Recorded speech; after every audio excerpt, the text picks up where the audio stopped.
Good evening and welcome to this regular meeting of the Council of the Municipality of North Perth. Our meeting date is Monday, January 9th, 2023. I'm Mayor Todd Kasenberg and I'll call this meeting to order. I ask the clerk, the deputy clerk tonight, to note our starting time for the minutes as 7 p.m. Councillors are in the council chamber and listed, joined by the clerk and some staff who are supporting this meeting. Welcome to them. Welcome to visitors who are with us this evening. We continue to use web conferencing technologies for some who may participate in this meeting, and those so connected are also due a welcome. We begin tonight's meeting with the playing of O Canada.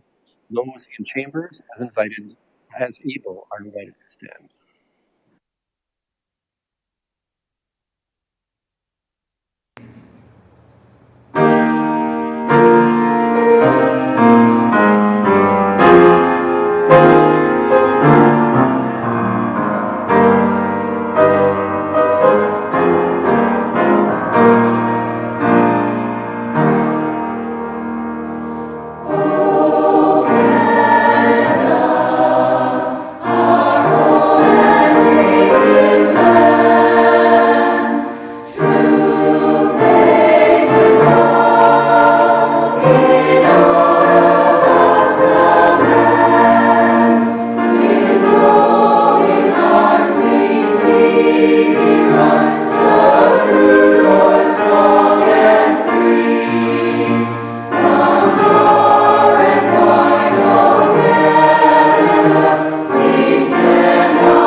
We acknowledge that we are on the traditional land of the Anishinaabe peoples.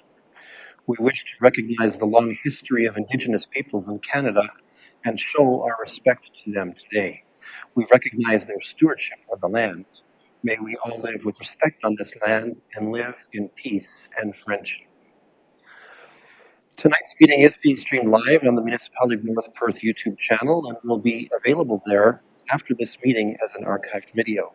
To those who are viewing this meeting via the YouTube channel, a warm welcome to you. To those present in the gallery today, by attending a public meeting of the Council, you are consenting to your image, voice, and comments being recorded. Anyone who is invited to speak will be recorded, and their voice, image, and comments will form part of the live stream. The chair and/or the clerk have the discretion and authority at any time to direct the termination or interruption of live streaming. Such direction will only be given in exceptional circumstances when deemed relevant. Circumstances may include instances where the content of debate is considered misleading, defamatory, or potentially inappropriate to be published. Attendees are advised that they may be subject to legal action if their actions result in inappropriate and/or unacceptable behavior and/or comments. Thank you. At this time, I invite your decorum for the course of the coming meeting. I take note that all councillors are in their places this evening and looking enthusiastic for the year ahead. Let us move to item 2.1 of our agenda pertaining to pecuniary interest.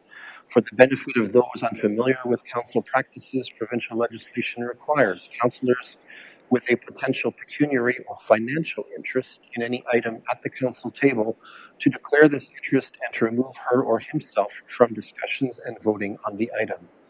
In accordance with recommended protocol at this time, I invite any councillor with a perceived pecuniary interest, including any who have declared in writing, to verbally advise the chair in public session and to submit documentation to this effect in writing to the clerk. Councillors are further reminded that should a potential conflict arise during the meeting, they may so declare and act at any point in the meeting. Colleagues, I haven't seen anything in particular ahead of this meeting at this time, so I'm inviting anyone who wishes to make a declaration to do so. And my computer just went to sleep, which is not helpful. Okay, I'm not seeing any indication of that. So that means that we can move forward. All participants are invited to speak when called upon by yours truly, serving as chair. Those participating remotely who wish to speak may draw the attention, of the clerk through our conferencing technologies chat function. Remote participants are asked to generally maintain a mute state in the web conference until I recognize your right to the floor. If, when I do so, recognize I don't hear you because you are muted or having some technical difficulty, I will advise. Let us now focus on the people's business. I invite those in the chamber to silence and put away their phones.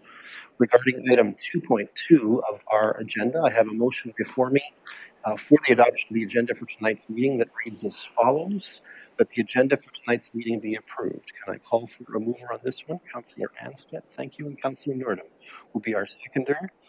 Any discussion or debate on this?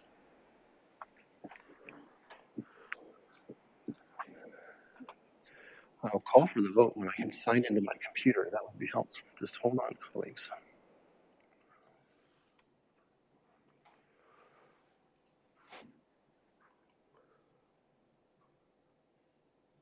And let's have that vote. There we go.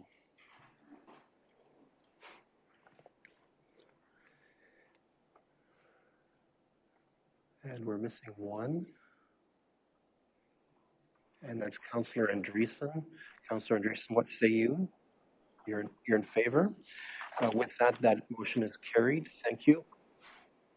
Let's move then to the next item on our agenda, which is as follows. Item 3, this is the so-called consent agenda. These items are placed on our agenda because they're believed to be non-contentious, yet they warrant Council's recognition and or action. Grouping them expedites our business. However, any councillor wishing to extract an item from the consent agenda for discussion, debate, and individual action may do so. There are 16 items on our consent agenda tonight. It's a busy one, including the minutes of our last regular council meeting. Councillors, do any of you have a desire to extract any of these items for further discussion or action? And I see Councillor Andreessen's hand up. Councillor Andreessen. Yes, thank you, through you, Mayor Kaysenberg. I just wanted to take a closer look at 3.7, the Oswald Bayfield and Maitland Valley Source Protection. There's some notification on some changes about educational policy that I wanted to draw out. Thanks. Okay, thank you. Anyone else wishing to extract an item beyond that one? Okay, I'm not seeing any. I think for the sake of expedience, with Council's consent, why don't we turn to Councillor Andreessen at this point so she can describe her issues or concerns about this matter, and we'll see where it takes us. Councillor Andreessen. Sure. Thank you. In our package, you can turn to page 52. That's what I'll be speaking about. I'm just going to scroll up to that myself. On page 52, it talks about the new education and outreach policies that are now required by the Oswald Bayfield and Maitland Valley Source Protection Plan. In here, it states that we're required to provide an education outreach program, but it's for vulnerable areas. So I'm wondering if that applies to North Perth or not. So I'm not clear on that unless someone else has information on that. All right. Let me turn first to CAO Snell. It may be that Councillor Rothwell has some information, but let's jump to CAO Snell first. Microphone 13, I assume?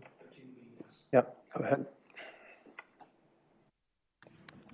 Yeah, certainly Councillor Rothwell is probably the expert in the facility on this topic, but certainly the source water protection does impact any area there's a municipal well. Science is used to give the gradings a score around the well. So the first 100 meters already is a vulnerable sector no matter what. And then the geology of the groundwater then provides a score for the rest of the intake field. Probably the best way to describe that is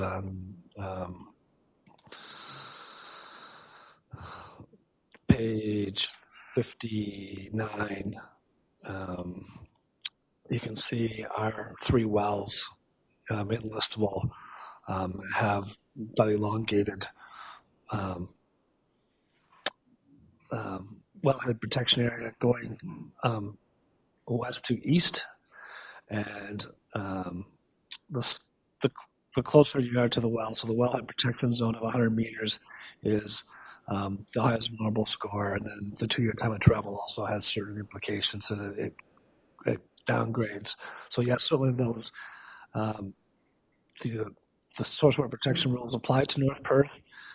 Certainly, Mr. Hackett could provide an overview of this in an upcoming orientation session. And the biggest changes that will impact us with the new changes the Source Water Protection Committee is prescribing is the changes around salt storage and snow handling. But we've been in conversation with certainly the staff at the South Mainland Source Water Protection. So I can certainly turn it over to Councillor Rothwell. Yeah. Thank you very much, Mayor Todd, and good evening, Council, and thanks for the explanation to Councillor Andreessen's question, CEO Snell. I think page 59, if we could just show that on the screen just for the public here as well.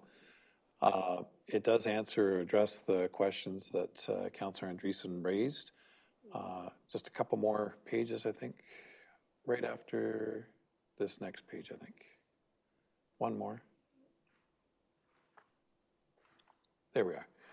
So when we look at that map of the whole area, you'll see focused on North Perth, there's the wells that are in certainly Listowel, Atwood, as well as Molesworth, and then up in Gowanstown. There is those elongated areas which CEO Snell mentioned specifically. So yes, it does impact areas within North Perth. It's a very defined area based on the studies that were undertaken over these last number of years. So Source Water Protection staff are in contact with any of the property owners within those areas for wellhead protection, and they are aware of any issues, and certainly through our staff, our building department in particular, if there's any building proposed within those areas, they are subject to certain approvals or inspections as necessary. So yes, this is a very important part, and it does affect North Perth. And I would just highlight also that we do have a series of upcoming open houses. One is coming up this Wednesday online as a webinar. Starting over the lunch hour, I think 12 to 1:30. And then there's 2 other in-person ones. One is in Wingham on Wednesday, January 18th, and the other's in Clinton on Wednesday, January 25th. So if any members of the public are able to attend either online this coming Wednesday or to either of those sessions to provide or answer any questions or ask questions and have answers provided, staff will be available to address those issues at that time. And hopefully that answers Councillor Andreessen's question. Thank you to that. Through you, Mayor Kasenberg. Thank you, Councillor Rothwell. I have one question, though. Is that more for landowners and municipal workers that work on environmental services with water in terms of this education policy? Through you, Mr. Mayor, it's for all people that would be involved in the development process or land use process. So it will be property owners that would be specifically educated. Certainly staff are the ongoing education for our staff as well. As any contractors, there is an education component there too, which these policies speak to specifically. So I think that does address those any questions that people do have, but it is available there as well. I would also just add one more point in the documentation. We are actually looking for one more member of the Source Water Protection Committee. It's a property owner. So that notice has gone out, has been circulated both on social media as well as in the various news outlets and so on. So hopefully that we will have a property owner which is selected to represent property owners throughout our source protection area in the Assault Bayfield Maitland Valley. Thank you. Thank you. Very informative. Much appreciated. Thank you. All right. Were there any other requests for polls from the consent agenda for a deeper look, or shall we consider the resolution towards the consent agenda at this point? Looks like people are satisfied. So we have a resolution then as follows, that consent items 3.1 to 3.16 be received for information, and the minutes of the December 19th, 2022 regular council meeting be adopted. Can I call for a mover? Councillor Rothwell, and Councillor Richardson will be our seconder. Thank you. Any discussion or debate on this one? Seeing none, let's have that vote.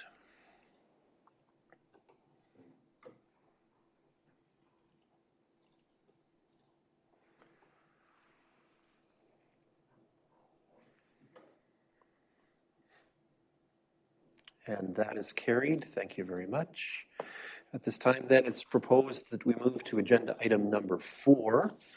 We have no public meetings for this evening's council session, but tonight we do have a delegation to council from residents David and Abby Bald of Atwood, the new owners of the Brenneman Funeral Home. I'll remind the delegation that a total time of 10 minutes is permitted, and that includes both presentation time and providing an opportunity for councillors to ask you some questions. The delegate is to present on the topic declared on the submitted request for delegation forms, and generally we're not too fond of you talking about dramatically different things. As always, we will grant you respect and courtesy. So your party is welcome forward to the podium. Looks like David Bald will join us. Mr. Bald, welcome.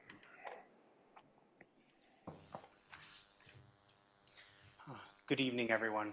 Good evening, the council and mayor.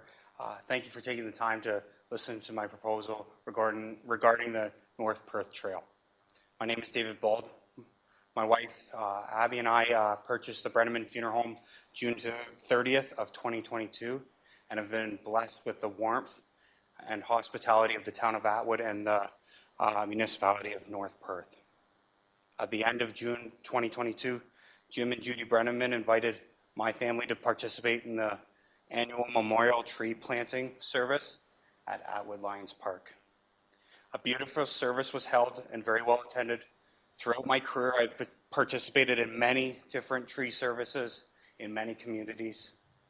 The service was held in Atwood was most well attended service that I have ever been at. The impact was truly remarkable. Witnessing the impact of this service and community was inspiring. The togetherness and compassion of these families towards one another really highlights the close-knitness of the community of Atwood, families sharing a loss as if they had only lost one person throughout the community. Creating these healing moments, coming together in common place, takes a lot of work and a lot of commitment. Jim and Judy Brenneman have created this through years of dedication and caring, and the tradition has been brought to the community and keeps the community together in a very big way. They come together for the memorial tree service each spring, and in the winter the families gather for Light the Park. My family would be honored to continue this tradition, and we feel that the service would be missed if it was unable to continue. This service can be held anywhere, but I believe what makes this so successful is the tangible act of planting a tree, the dirt running through the community's hands in their hometown. Jim and Judy Brenneman made it known to me that a new location would be needed for the memorial tree planting. Lions Park is full and unable to accommodate more trees. My wife and I understand that, and we understand that it's no longer available. While enjoying family time this summer, we came up with a potential solution. My proposal would be to continue the tradition and change the concept and the location. I propose that we, with the help of the Atwood Lions Club and my staff, we would clean up, landscape, and create memorial seating areas along the Atwood Trail. The location would be either from Atwood to a Hemfred Trail starting at Queen Street, or Atwood to Listville starting in Atwood, also known as the Atwood Rail Trail. Providing these memorial areas would create seating for everyone on the trail to enjoy. I would also propose that I put a sign at the beginning of the trail that would add names to it each year, memorializing those people that we have lost in our community. I've looked at the trees that you've specified on your memorial tree planting agenda through the bylaws, and I'm able to work within those guidelines, along with also I'm willing to participate in the fees associated with the memorial bench and tree program. Our intentions is not to change the trail in any major way, but to enhance it in a positive way. The reason for the trail was for a few reasons. First reason being that the town of Atwood has limited open area to plant trees. Other options exist outside of town, but using those options would defeat the purpose of having an Atwood memorial tree planting. Second reason would be the distance of 6.5 kilometers from Queen Street to Hemfred and 8.8 kilometers from Atwood to Listowel. This would provide my family with the longevity to continue the tree service for many, many years. It is in my hopes we approach this and create a meaningful tradition for the growing town of Atwood. I have included a letter that should be in front of you from the Atwood Lions Club confirming their support. Thank you for your time and consideration in this project. We are able to work together in the North Perth community, continuing to progress after loss and death in our community. Thank you. Thank you, Mr. Balls. Colleagues, any questions or comments that you'd like to have addressed at this point? Councillor Duncan? Thanks for your presentation. I think this is a great program, and it's going to offer a chance to rejuvenate the trail system. As many people have seen, a lot of the trees have died along our trail system, and we've had to remove a lot of them. Public Works has been busy removing dead trees, as well as also there was a section of our trail that was recently mulched with a large machine to trim back all the dead wood and trees. And I think this would be a great program to replace all those trees that have died and keep our trail looking beautiful and maintained in the future. Thank you, Councillor Duncan. Anyone else? Councillor Rothwell next.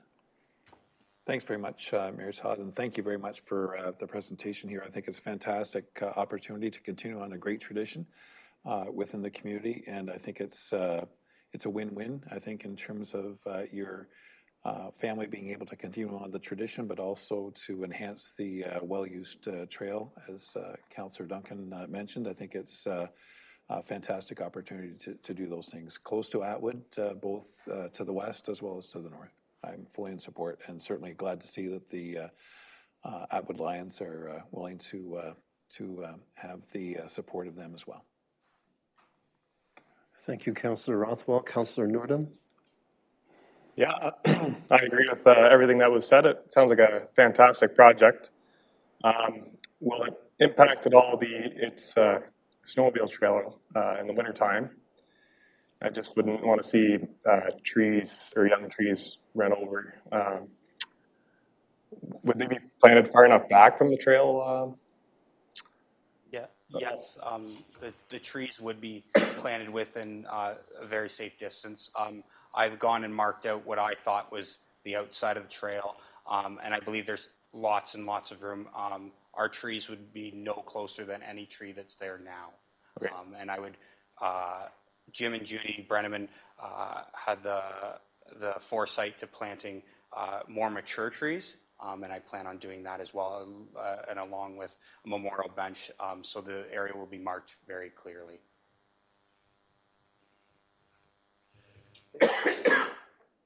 Councillor Blazek. I'm also in huge favor of this project, and I just think it's really great that you and your wife are so new to this community. I believe you told me once that you came from Sebringville. Yes. Is that correct? So you were still part of Perth County, but you're so new to this community, and you're jumping on board with this project to honor the lost community members in such a meaningful way, and I think it's a really great thing. I wish that everybody who is new to this community would jump on board and get involved exactly who you guys are. I think it's great. Thank you for doing that. Thank you.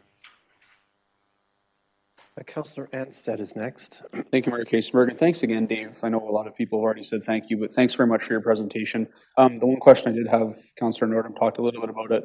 In terms of the distance, have you engaged an arborist at all to make sure that the trees would be far enough back, or has that been discussed? I have not engaged an arborist. I'd be more than willing to talk to anybody that would give me their professional opinion.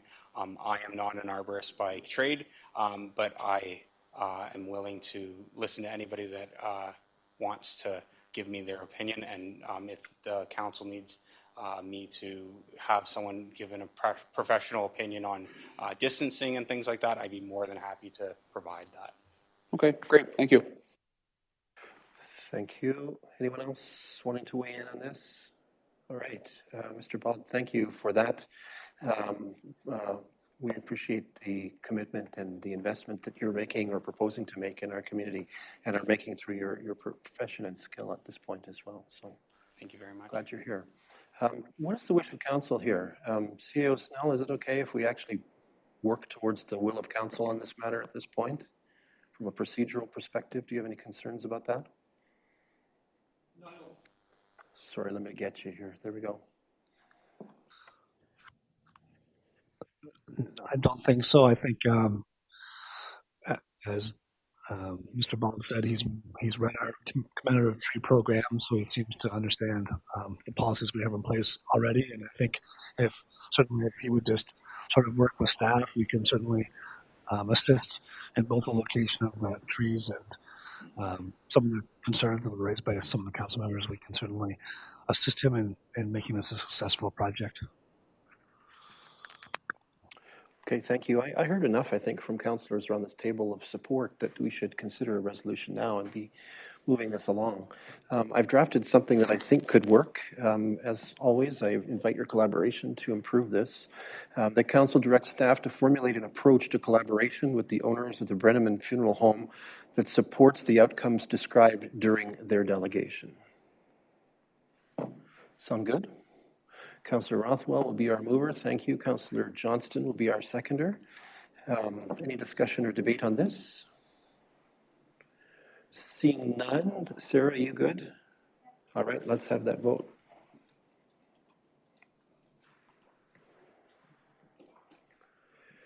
And that is carried. Thank you. Congratulations, too. We appreciate what you're proposing to do. Thank you very much, council. Have a good night.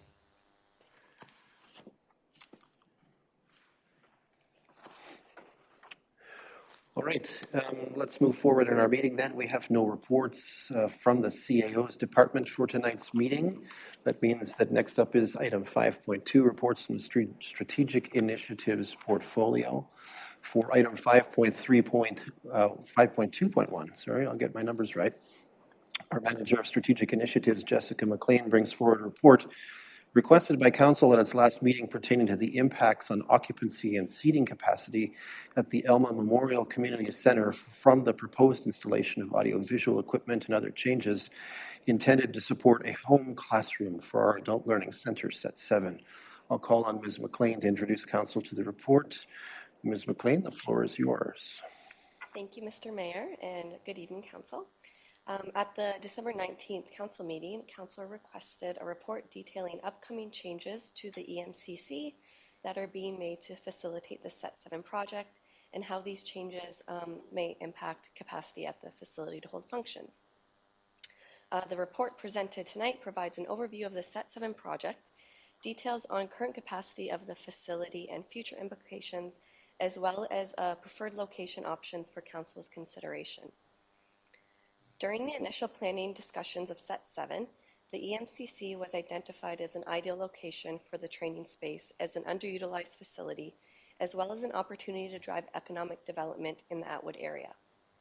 A movable wall system was proposed to contain the training space from the remaining floor space when in use, but also be able to move and close in the Set 7 AEV equipment to provide more space for events. The wall has transitioned to one foldable wall due to structural logistics of the facility. This wall would be approximately 10 feet out from the east facility wall. Approximately 10.5% of floor space on the east end of the large hall will be lost when the wall is constructed. Staff have calculated the difference in capacity limits based on exit capacity. These numbers are compared in the table featured in the report. It is important to note that the actual capacity limits for a function at the facility will change based on the setup of the individual functions being held. For example, whether the function will have people seated or standing, the type and number of tables, the size of the bar area, whether a dance floor is needed, if there will be an auction area, and many other factors. Staff have had initial discussions on how the EMCC facility space could be reconfigured to accommodate space loss due to the foldable wall. Staff are requesting council direction on the preferred location option for the Set 7 project. As the current project funding agreement expires at the end of March, the finalization of the Set 7 location, including the completion of the training space, is timely. Option 1 would be completion of the Set 7 training space at the EMCC as planned. Option 2 would be the installation of multiple smaller training spaces at other municipal facilities utilizing the purchased AV equipment. The pros and cons of each option are outlined for council's review in the report. In addition to the stated pros and cons, it is the steering committee's belief that option 1 better supports the long-term sustainability and economic development vision for Set 7. That is, providing a single, coherent space in North Perth that can be an attractive regional destination for larger educational and corporate initiatives or functions. I can now answer any questions council may have. Thank you, Ms. McLean. Colleagues, questions or first comments? Councillor Andreessen. Yes, thank you, through you, Mayor Kiesenberg, and thank you for your report. I just have a question. Are there any user groups that use the facility on a regular basis that would be impacted or would want to have a voice in these kinds of changes? Are you aware of that at all? Through you, Mr. Mayor, thank you for your question. We looked back at previous years, and there's around 7 annual events that would be impacted by the capacity limits if the space was to be established at the EMCC. Secondary, and would those 7 events be impacted on a negative, from a negative perspective, if this were to continue with option 1? Based on their setups, it could reduce the number of people that they would be able to have attend their events. Okay, thank you.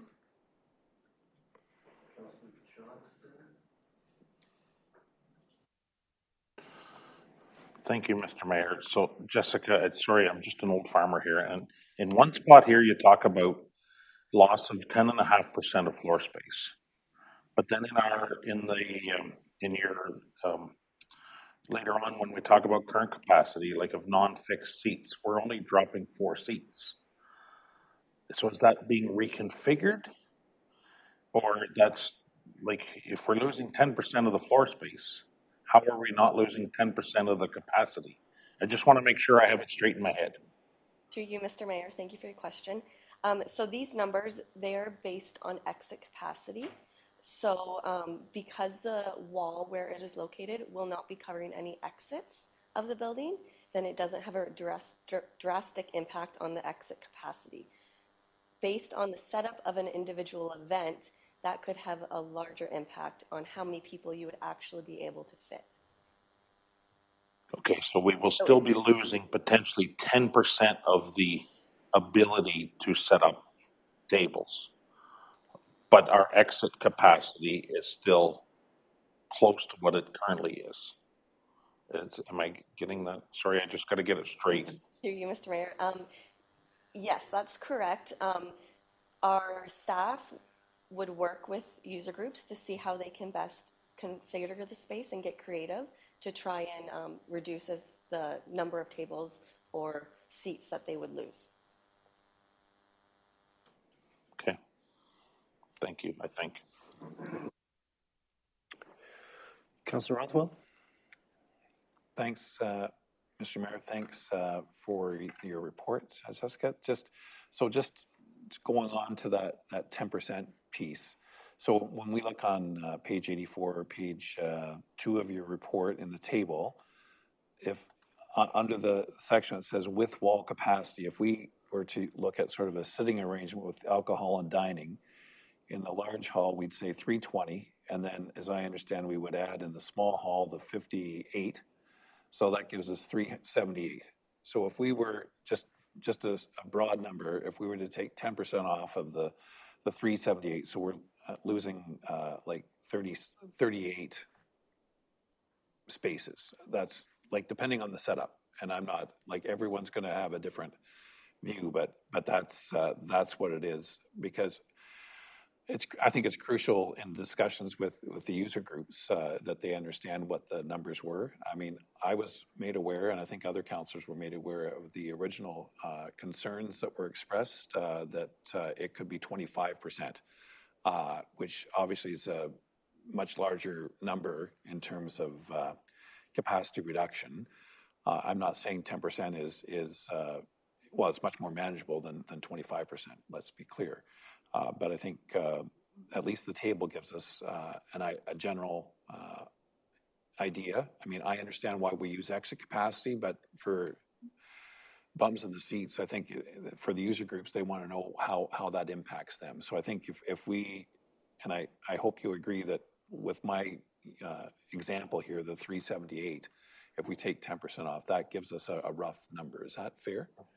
Through you, Mr. Mayor? Yeah, I think that's fair.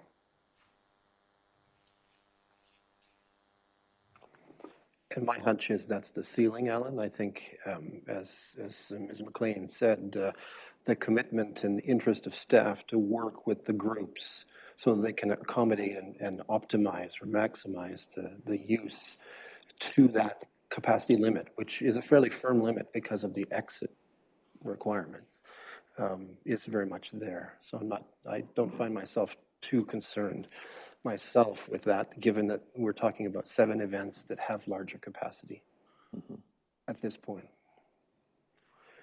Anyone else? Councillor Duncan.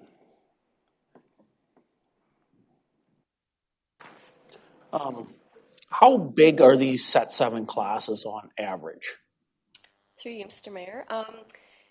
It's a kind of a broad range based on what the course topic is. I think to date, I wouldn't say they've been more than 20 people, but with our the kind of plan we put forth in our application that we submitted, there could be a chance that the classes could be a bit bigger with the longer programs. Okay, thank you. I guess that's my question. So now my thoughts on this, if the classes are that small, I'm definitely leaning towards option 2 on this recommendation, because I think we would be better suited to have smaller areas used for this than to lose 10% of the biggest hall we have in our community.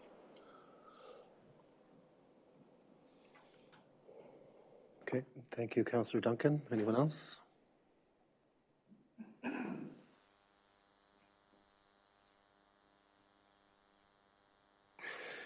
I'll offer my observation here. Obviously, I've been somewhat involved with the thinking around this from day one. And I think the initial thinking was very much that we would use the smaller meeting room at the EMCC as the primary classroom. The challenge of doing so became evident to us as we looked at the size of that and considerations around social distancing or physical distancing in the context of the pandemic. Plus, the configurability of that room posed some challenges because it has one essentially long wall. It has a number of windows on it. Those windows were posing interesting problems for the placement of audiovisual equipment. And so we began to rethink our approach, and thinking, the thinking included, I think, pondering about the possibility of adding audiovisual and audio equipment in that space that could be used for a number of other community functions and activities. All of that had economic development benefits that we saw. And here we were being given funds to, develop a classroom environment that could also drive economic development in Atwood and create a locus or a focus in Atwood that seemed appealing and has been part of my concern as mayor for the first term of my service. So I think when I look at this, I feel strongly that there remains wisdom that we have a home, a single place that Set 7 really establishes itself at, and the opportunities for the collateral economic development benefit seem substantial to me. And I wouldn't want to diffuse them or disseminate them throughout the community in a way that loses both the opportunity to create a locus in Atwood and create that opportunity for other uses in the EMCC that we had not considered before. Anyone else? Councillor Blazek. The AV equipment, tables, other things like that used within the classroom, where are those stored when the classroom is not in use if we're continuing to be at the Atwood Hall? Through you, Mr. Mayor. So the equipment would be behind the wall. So the wall opens kind of this way for when class is in session, and then it would close up and we would store all the equipment behind the wall when it's not in session. Okay, that makes sense. Thank you. And if I may, that does pose some logistical disadvantage for a disseminated strategy as well, right? Because we're investing in mounting new monitors and AV equipment in 3 or 4 different classrooms. Well, how are we going to secure that? Certainly the argument can be made that through contractual arrangements with those who rent those meeting rooms, we can define that if they damage stuff, they pay for it. But the interest, of course, is to do the utmost in terms of risk management around that equipment. And so as a consequence, the notion of the wall in one place versus walls or screens or something, or a disassembly strategy in other places is something that we have to consider as we balance the options. Councillor Richardson. Thank you, and through you, Mayor Kaysenberg. On one hand, I can certainly understand that any reduction in capacity to our largest hall will make a difference, but we can also agree that this the hall over the years has become less and less used. It is an underused facility. And I also feel that there is a benefit to consistency with having all of the class and the training taking place in one location, of which this one has been approved. I think that the EMCC is a good location for it, and it's consistent for all classes. You start moving them around in the satellite locations, and I do think there's an opportunity someone goes to the wrong class, depending on how long the classes are. They're repeated to do that. So I tend to agree with option 1, leaving it status quo, and I'm fully confident that the staff will be able to work with anyone who decides to partake in the rental of the hall, that they will be able to maximize the space and mitigate the 10% loss to the best of their abilities. And once you are forced into getting creative, that people can get very creative. So I'm in support of option 1. Thank you. Anyone further? Deputy Mayor Kellum. Yes, thank you. Through you, Mayor Kaysenberg, and thank you, Jessica, for the presentation, and thank you to the colleagues for all of your comments here. I'm still torn. I'm not sure which option I'm going to select this evening if a decision is made. Both benefit the community. I guess where I'm torn here is in the cons of option 2, it says ministry approval may. I'm not sold on that word may. We can make a decision, and if the ministry says, well, you cannot change your location, your funds are going south, then what do we do? I'd rather have a strong answer of yes or no of ministry approval before I make a decision. Thank you. Thanks. Anyone else want to weigh in at this point? Councillor Johnston. Sorry, just another question. Thanks, Jessica. Under option 1, under cons, we have transportation barriers voiced by year 1 participants. What is that? Through you, Mr. Mayor. So our trainings are focused or targeted towards those that are unemployed, upskilling, and many of our participants have voiced that they do not have a vehicle to get to Atwood for training, or they cannot afford to buy a cab ride. As part of our grant funding, we do have the ability to provide transportation supports to participants. So we have been able to, in some circumstances, pay for cab rides, utilize PC Connect, but that was a barrier that we have heard from many of our participants.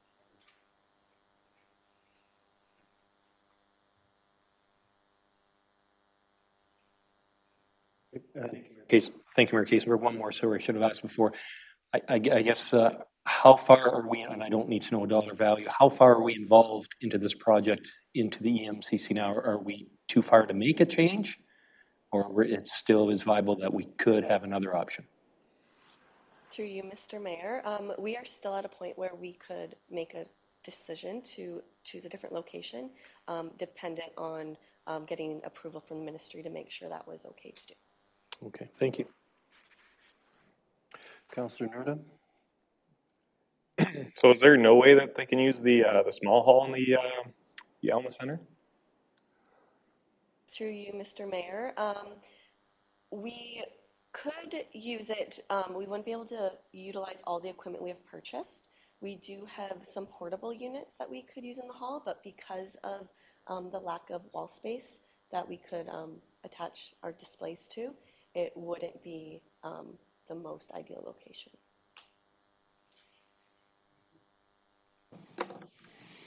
Okay, anyone else? All right, we're at that moment to make a decision. I'll entertain a suggestion of option 1 or option 2 at this point.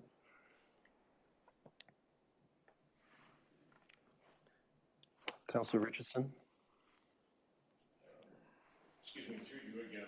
Obviously, I said I'm in support of option 1, but if there's other clarification that we need, or if there's even been a hint of a possible move, I'd still be willing to put forward a motion that we go with option 1. But we obviously, for something as important, a training facility of some description, if there's obviously still some bargaining about location, we certainly don't want to see something go completely south with a vote like that. So I would like to go with option 1, but we also want to make sure that some form of the Set 7 additional training and reskilling goes forward at some type of capacity. So I'm willing to move a motion that we go for option 1 unless somebody has a counter to that. Okay.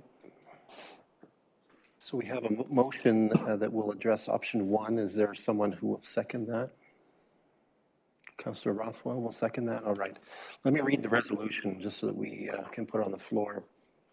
As follows: that the Council of the Municipality of North Perth receives a report titled Set 7 Project Update dated January 9th, 2023, and directs staff to move forward with the implementation of option 1 as the preferred location option for the Set 7 project. It's been moved by Councillor Richardson and seconded by Councillor Rothwell. Any further discussion or questions? Councillor Rothwell?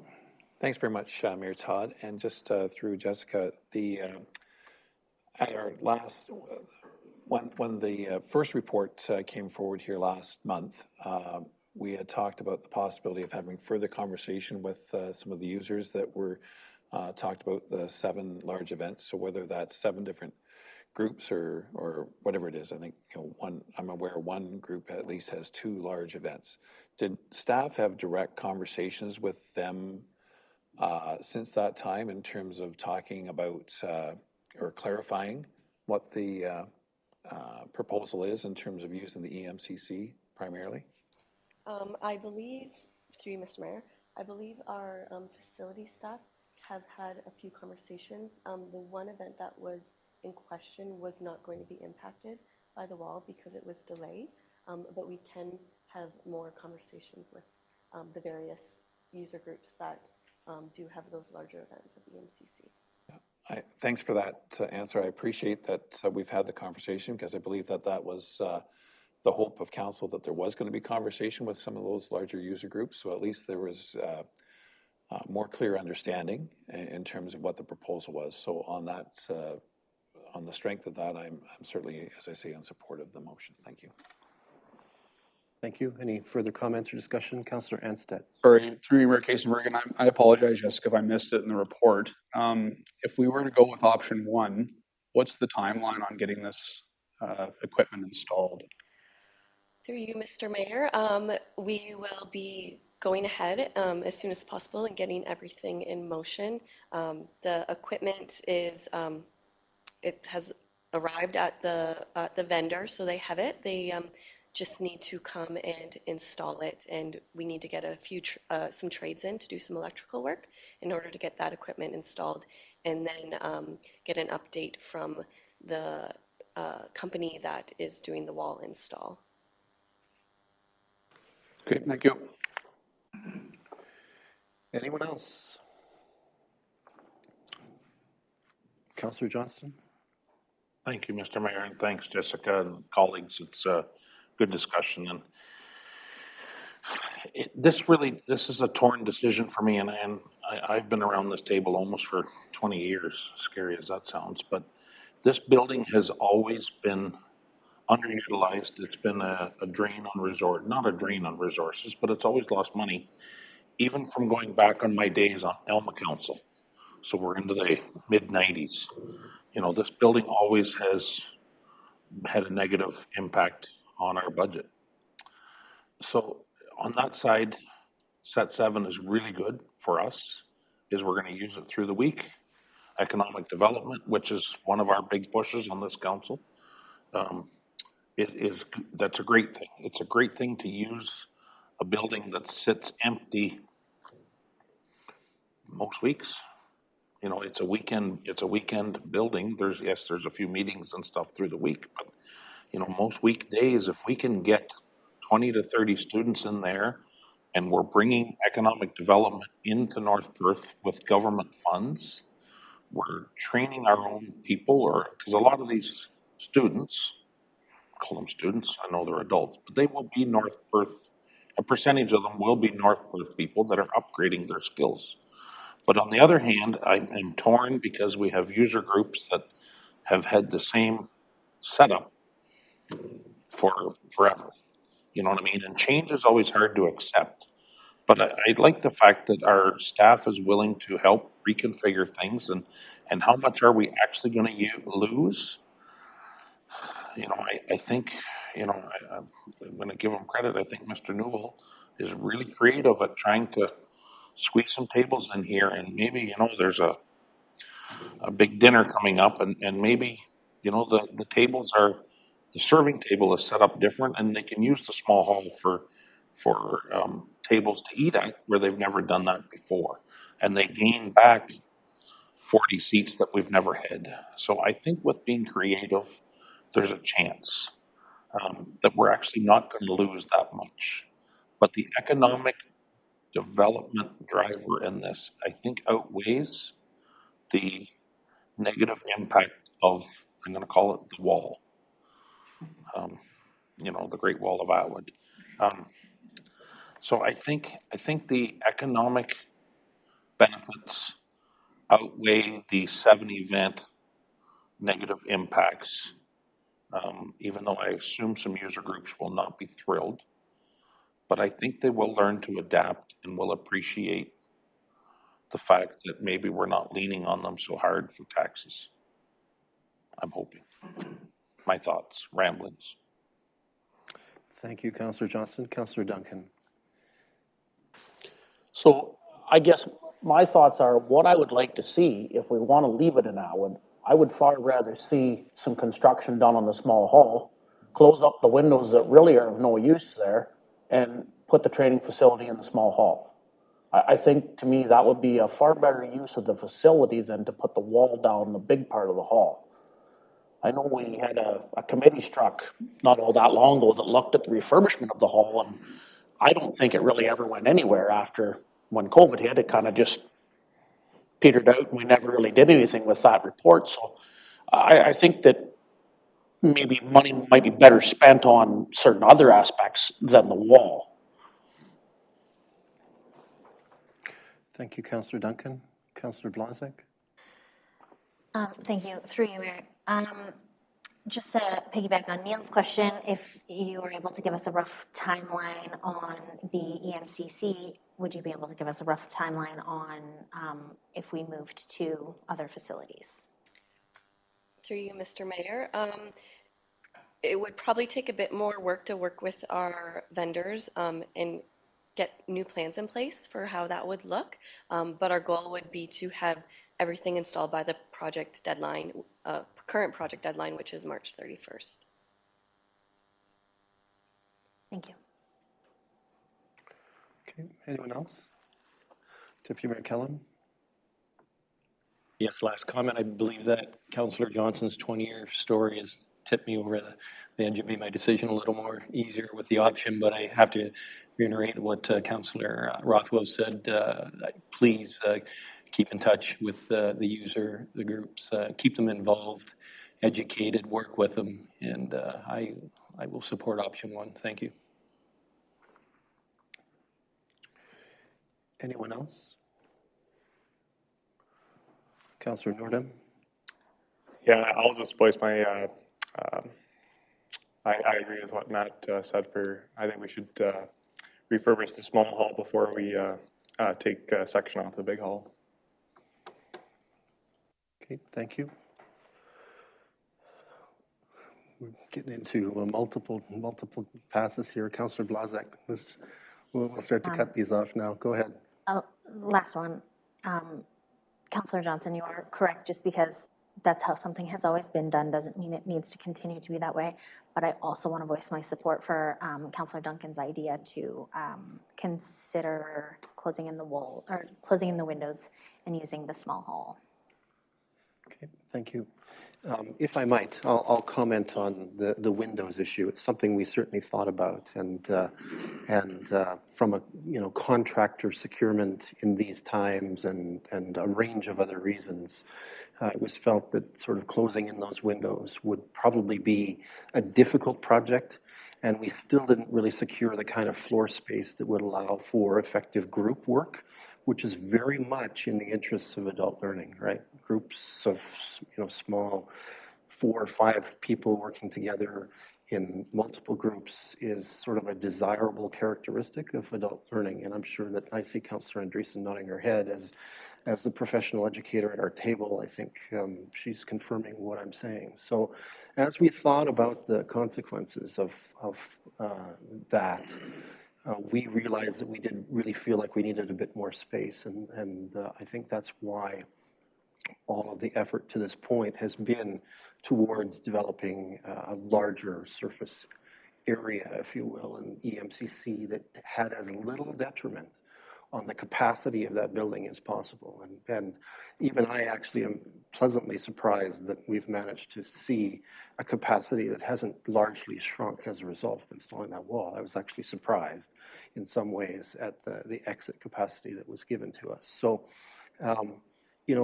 I've made the points that I think are really important here, with the exception of the last one, which is the one that Councillor Johnston was talking about, which is this hall has been with us for a long time, is costing us a fair amount of taxpayer dollars, and taxpayers in our community are starting to ask us about other projects that we could be funding, which could lead attention being turned to the EMCC as a possible cost savings.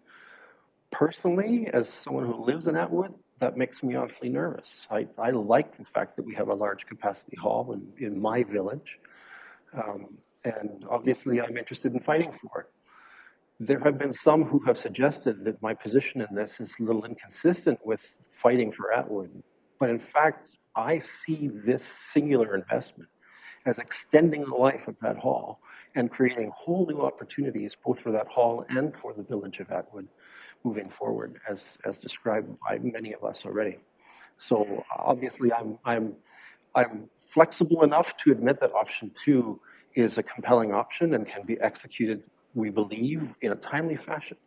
But from my perspective, I think that option 1 is the right one overall for the community and for the purpose of the center. Councillor Rothwell, last word. Yeah, thank you very much. My understanding is that this proposal with the movable wall and Swan, this could be considered to be a temporary change. It is not necessarily a permanent change to the hall itself. That's my understanding, that if things don't work out in terms of additional funding for Set 7 in the long term, whether it's 3 or 5 years or whatever it is, this does not mean that we've built a a wall of that wood that's permanent, that can't be taken down. That this is strictly on the basis of the Set 7 program continuing if it's approved in this location. Then if at such time it no longer continues, this wall can be removed and then the full capacity of that hall can go forward. That's my understanding. If I'm incorrect, please let me know. And just the last point I want to make, Councillor Duncan mentioned the committee that was struck to deal with the refurbishment of the EMCC.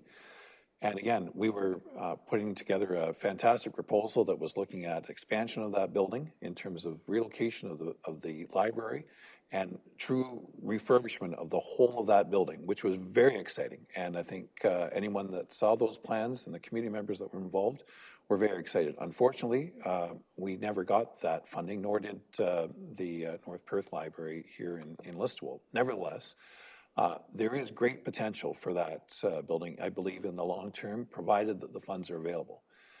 But that's a long-term issue. This is before us now, and I'm certainly, as I said before, in support, and on the basis that it will address those specific needs now, and hopefully at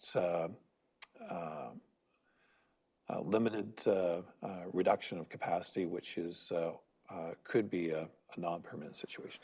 Thanks. Thank you. Okay, I think we've probably heard enough about this one.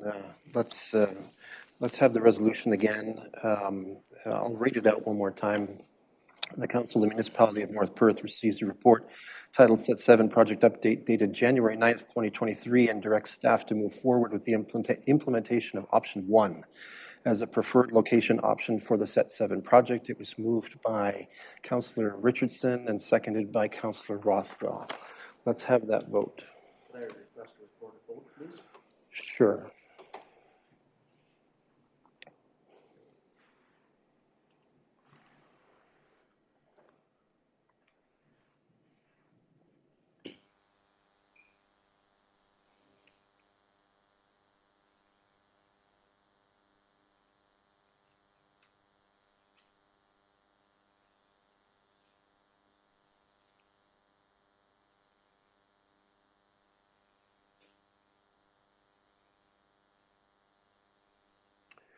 And that is carried. Thank you.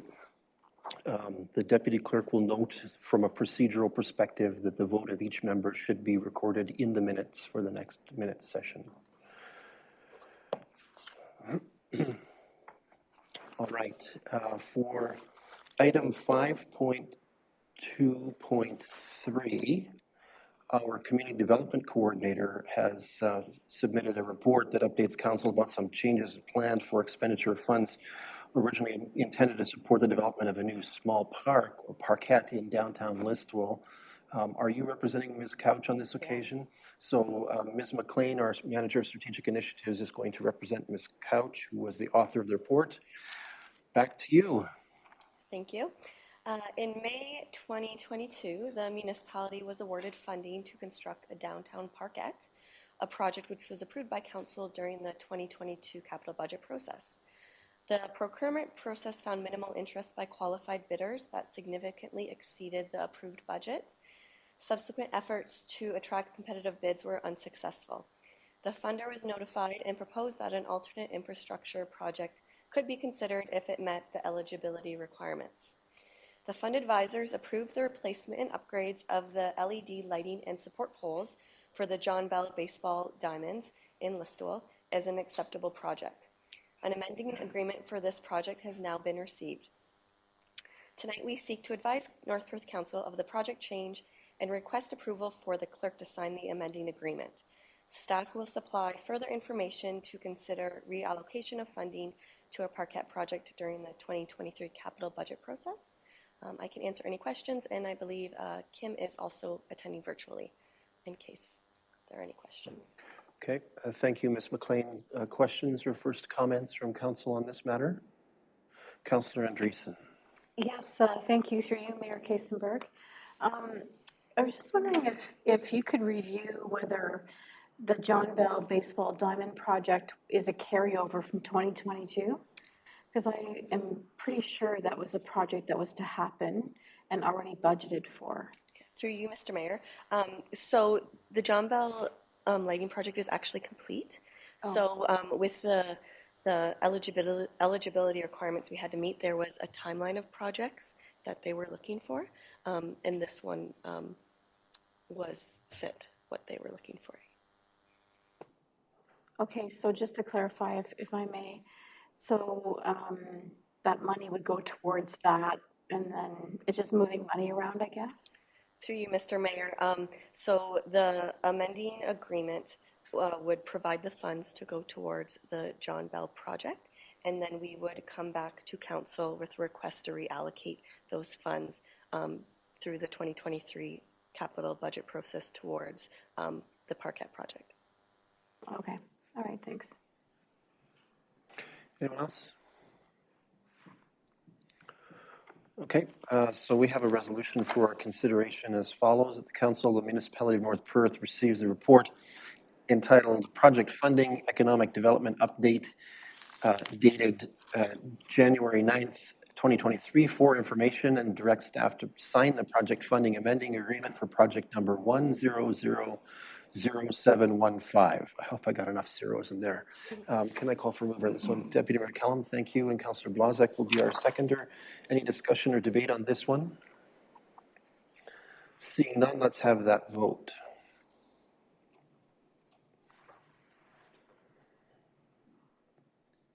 And that is carried. Thank you for that one. And now you get round 3 here. 3 rounds tonight. All right. The corporation, under item 5.2.3, the corporation has received a request from Mr. Nizar Mawani of numbered company 100664825 Manitoba Limited. I think he calls himself Blue View. He's a developer working to implement the project known as Listowel Gardens. And he's asking for a letter that essentially assures the Canada Mortgage and Housing Corporation, to whom he is applying for subsidy or support of some form, of our support of this project and the real demand for affordable housing in North Perth. Ms. McLean, you're up again. If you can sort of walk us through any nuances that I missed, that would be helpful. Thank you, Mr. Mayor. You did a good job covering the topic of the report.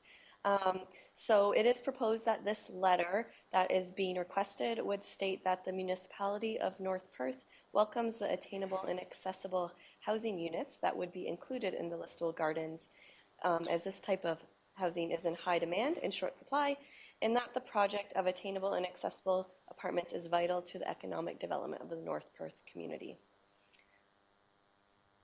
Thank you. I think it's reasonably clear what is being sought here. Any questions or first comments from council?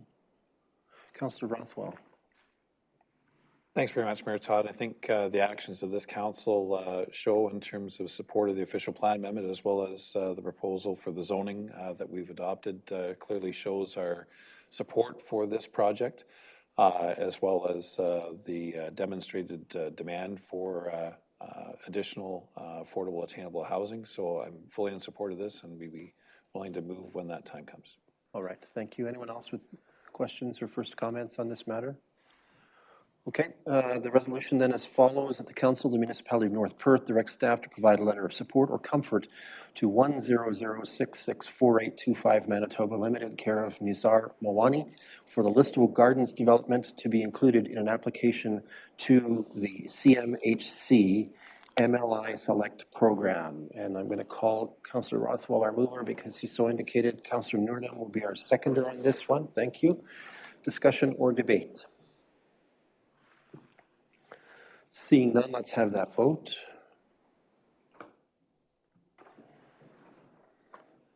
And that is carried. Thank you. Ms. McLean, you at bat 3 times. How about that? Thank you for all your work tonight. Appreciate that. All right, let's turn to the next item on our agenda then. This is item 5.3 and reports from the Manager of Corporate Services. On this one, we have a suggestion of some change in the various delegated authorities related to the process for addressing requests for the deferment of development charges for building permits with 4 or more residential units. I think Council knows this is sort of an area that could be in a little bit of flux with Bill 23 from the province receiving royal assent. So we're still trying to figure some of that out. But in the interim, I believe staff has made a suggestion that largely complies with an organizational restructuring that has happened and making a shift in the assignment for one of the delegated authorities. So is Ms. Hale with us tonight? Thank you. Can you bring her on at this point?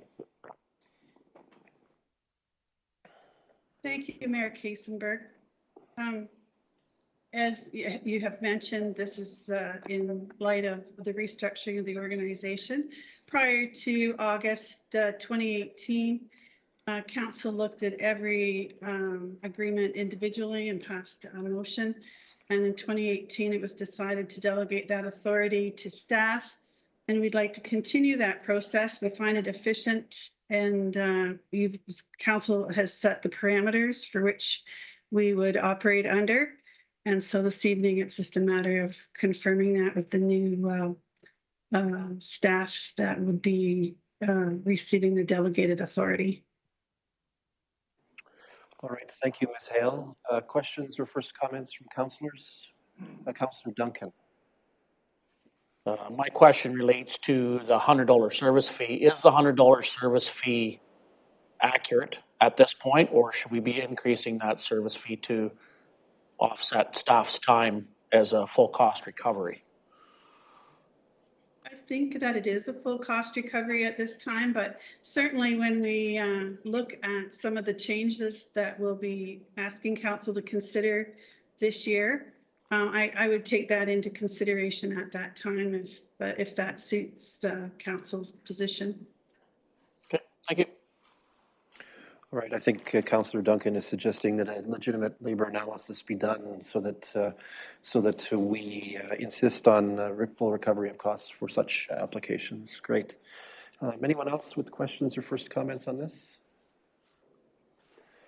All right, I have a resolution then for our consideration as follows: that the Council of the Municipality of North Perth rescinds resolution number 475-08-18, delegating authority to the Chief Building Official and the Director of Finance Treasurer to execute development charges deferral agreements with property owners that apply for a building permit that consists of 4 or more residential units that make the request for the deferral in writing or by email.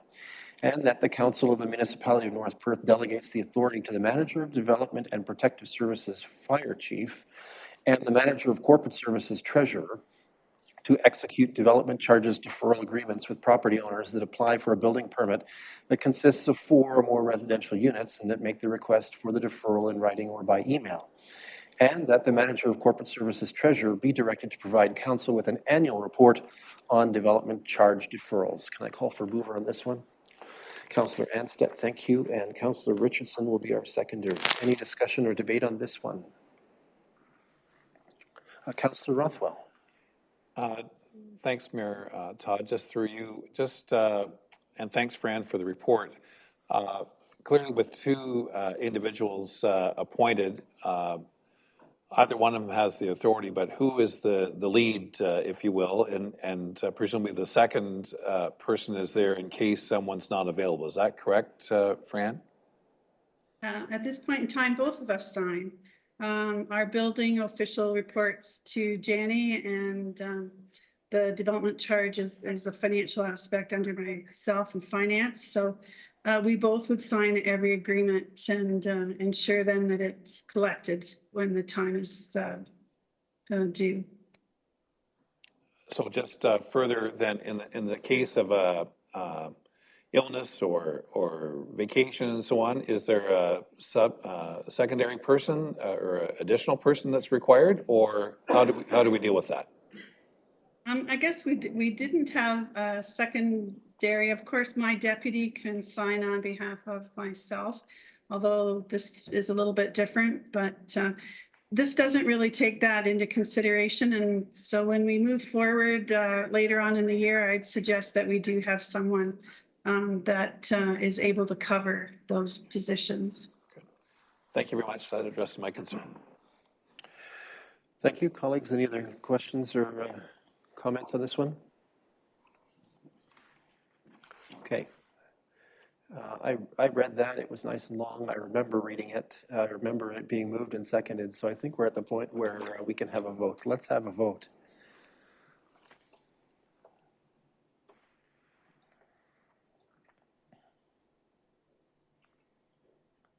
And that is carried. Thank you. Thank you, Ms. Hale.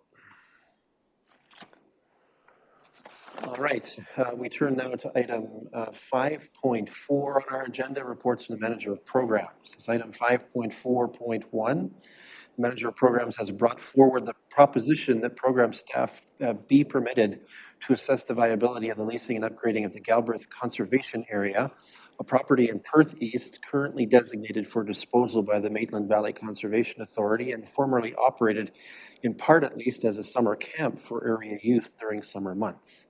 A first pass at a business plan has been submitted with the proposition, and therefore that is open to our review as council.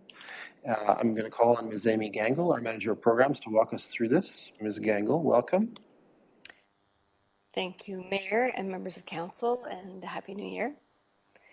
In 2018, the Municipality of North Perth received correspondence from Maitland Valley Conservation Authority regarding the disposition of the Galbraith Conservation Area.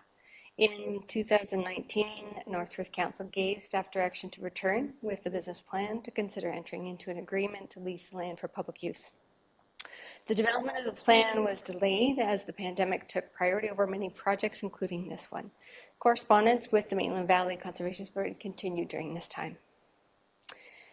Should the municipality of North Perth not enter into agreement with Maitland Valley, there is a possibility this property will go to private ownership.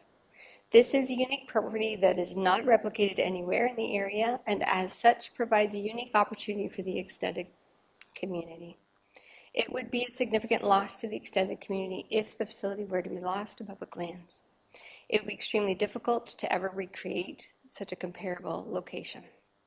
So, as the Mayor mentioned, staff developed a draft business plan. We collaborated with the Manager of Facilities and the CAO, as well as Maitland Valley Conservation Authorities. And with the purpose here is to show council the potential of this property and the potential of what this could be. There's lots of flexibility and movement for that. But we wanted to paint a picture so that council could see that potential. The importance of investing time and effort into this property is strongly supported by many organizations who have contacted us in the interest of partnering to make this a success. Staff would like to explore the option of signing a lease with Maitland Valley for this area. It's an opportunity to provide a unique outdoor experience close to home for residents of North Perth. This includes providing numerous opportunities for youth engagement in the community and summer employment. Continued and or expanded use of this facility could be significant benefit promoting and assisting with youth engagement and retention, which is a key objective identified in our North Perth and surrounding municipalities. The Galbraith Conservation Area project also supports many other strategic priorities, which I've laid out for you. What staff would like to do is we would like to reach out to some of our community members with regards to getting some funding to help offset prices for a lease. And that would allow us time to develop, further details of the project and work with council and get more funding in those avenues. So that's the purpose of tonight. So we've laid out potential entering into a lease agreement which includes some upkeep of maintenance, would be an estimated $13,000 a year. Staff would like to talk to funders to assess if there's funding investment interested, and we would return to council within 60 days with a direction. We would be able to give you an idea of whether those funds, that funding interest is there, and assist council with making a decision on this direction. Happy to answer any questions. Okay, thanks, Ms. Gangle. Colleagues, questions or first comments? Let me just change the cameras in the room here. Here we go. Councillor Andreessen, let's have you up first. Thank you for your report. Through you, Mr. Mayor, thank you for your report, Ms. Gangle. And I realize it's been almost 4 years since we've talked about this, and a lot has changed. We have a lot of pressures on this council to develop housing, which has been downloaded by the province. And you and your team are really delivering some strong recreational programs here in North Perth.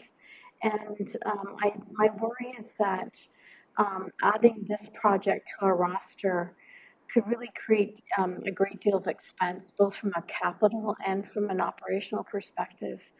Um, I also feel that there are some recreational facilities here in North Perth that are going to really require significant investment, including our outdoor pool, which is going to be a big project from a budget perspective. And I realize that, you know, tonight you're asking for almost some time, I guess, and I appreciate that, but I feel that overall, the financial commitment for this type of project is very large, even though you're asking for a small piece of it right now.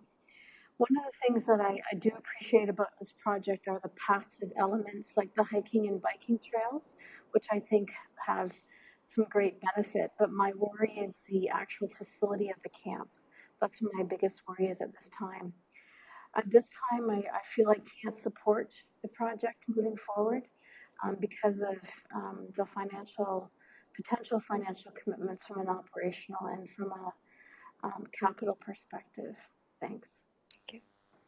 Thank you. Further questions or first comments on this? Councillor Nordum? Through you, Mr. Mayor. Thanks for the report, Amy. Earlier on, Councillor Seiler made reference to talking to the county about this project. Has there been any conversations with the county on the Gala Breath Conservation Area? Through you, Mayor. No, there hasn't, and the reason is that right now the letter of interest has been directed to the municipality of North Perth, and so that is the current status of this agreement per the Maitland Valley Conservation Board. So if we were to decline, then we would advise Maitland Valley of that, and they would have to make a decision. Right now, the board's avenue is if there's no expressed interest, then they'll proceed with selling the property. CAO Snell, I was curious about whether you'd want to weigh in on that one. Go ahead. And certainly the objective of the motion tonight is that we would then actually approach other municipalities within the county, as well as I've had discussion with potential private donors who are interested in helping us support this property. It's been hard to do any sort of formal arrangement or negotiations with anybody because we haven't necessarily received that direction yet. So that would really be the intent of tonight. We would seek both support and financial support from surrounding municipalities, as well as other funding agencies like potential foundations, and that as well as and have conversations with private donors. If I might, I'd like to follow up on that, though. Obviously some staff time will be dedicated to that next process, and I'd like to get a sense of how much of that staff time might be dedicated should this resolution be approved.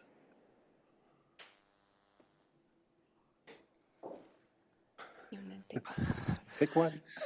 Yeah, certainly, I don't know if they'll be too extensive, and certainly as expressed in Ms. Gangel's report, this is a unique property, and I certainly understand council's reservation because it is just across the border in Perth East. It's unfortunate that it wasn't across the road in North Perth, but certainly it's like any other park. It's being used by our residents. We know local residents using it now. And we're really just trying to keep this in public ownership. So certainly there will be some staff time dedicated, just much like there is to any of our natural environment spaces. If I can add, that's part of why staff have suggested within 60 days we would come back, and that would, being very conscious of our timelines and being able to, provide a quick response with regards to, community involvement, engagement. If I might, one follow-up, and I'm just, you don't have to answer it, obviously, if it's confidential, but there certainly is implication here about partnering with the school board, and I want to know if we've had any expressed interest at any point in time towards that end with clarity. What I can tell you is that some school boards and some forest schools have approached us. We have not gone beyond that per what CAO Snow advised, that we need to get direction from council before we can do some research. Okay, thanks. That makes sense. Let's see who's next. Councillor Rothwell, I saw your hand up, so let's go there. Thanks very much, Mayor Todd. Thanks, Amy, for your report. This is very exciting, this whole proposal, and I understand Councillor Andreessen's comments. She's absolutely correct. A lot of things have changed here in the last 4 years. What I would like to see is, if this council agrees, is that we do provide staff with the time so they can invest further. The great thing about this project is it's got a 27-year track record of success that was based on user fees for people from all over this county and beyond that use these very facilities within our community. They didn't care about the borders between Perth South and Perth East and Waterloo County. They came to an area because it is unique, because it is special, and it is in our backyard. My hope that this council would see the foresight in investing additional time to reach out in these resources. I know the Avalon-Maitland District School Board is specifically mentioned in terms of the budgetary piece, and I'm sure their heads might pop up if we didn't have a whole lot of conversation. They see 50,000 here and so on attributed to the school board. But I think also the Huron-Perth Catholic District School Board should be addressed, step forward on this. I see the Forest Schools, another, and I won't use a specific name, but they're, I'm sure, interested in this project. We are at a point in terms of education that we need to aspire to have additional opportunities for our children and youth, both as students or educators, if you will, or participants, as well as those that are young adults that would be in leadership roles. And certainly during that 27 years when it was in operation, many people within North Perth had their children as both attendees as well as leaders at that camp. And I have great respect for the Optimist clubs that put this on for all that period of time. And I would hope that within if council agrees to give the 60 days to see if we can build the tent around additional supporters of this project, that there will be those that are interested in putting money into this project. And whether it's as specific as a municipality or service clubs or private donors, as has been mentioned, I believe good projects will come forward. And yes, there's operational costs and capital costs that are going to be necessary. There's no doubt. I mean, you don't have an infrastructure that's been out there for 27 years that doesn't need some help. But I think that we need to explore this further, and I'd be supportive of that motion. Thank you. Thanks, Councillor Rothwell. Anyone else want to weigh in? Councillor Johnston next. Just really quickly, but I agree with Councillor Rothwell. I think the pros definitely outweigh the cons on this to go ahead for the 60 days. And I think we might be surprised at the amount of support that Amy can wrangle up for this project. So I'm all in favor. Thank you. Councillor Richardson, I think I saw your hand up. No, I didn't. Wow, okay. Let's go to Councillor Duncan next.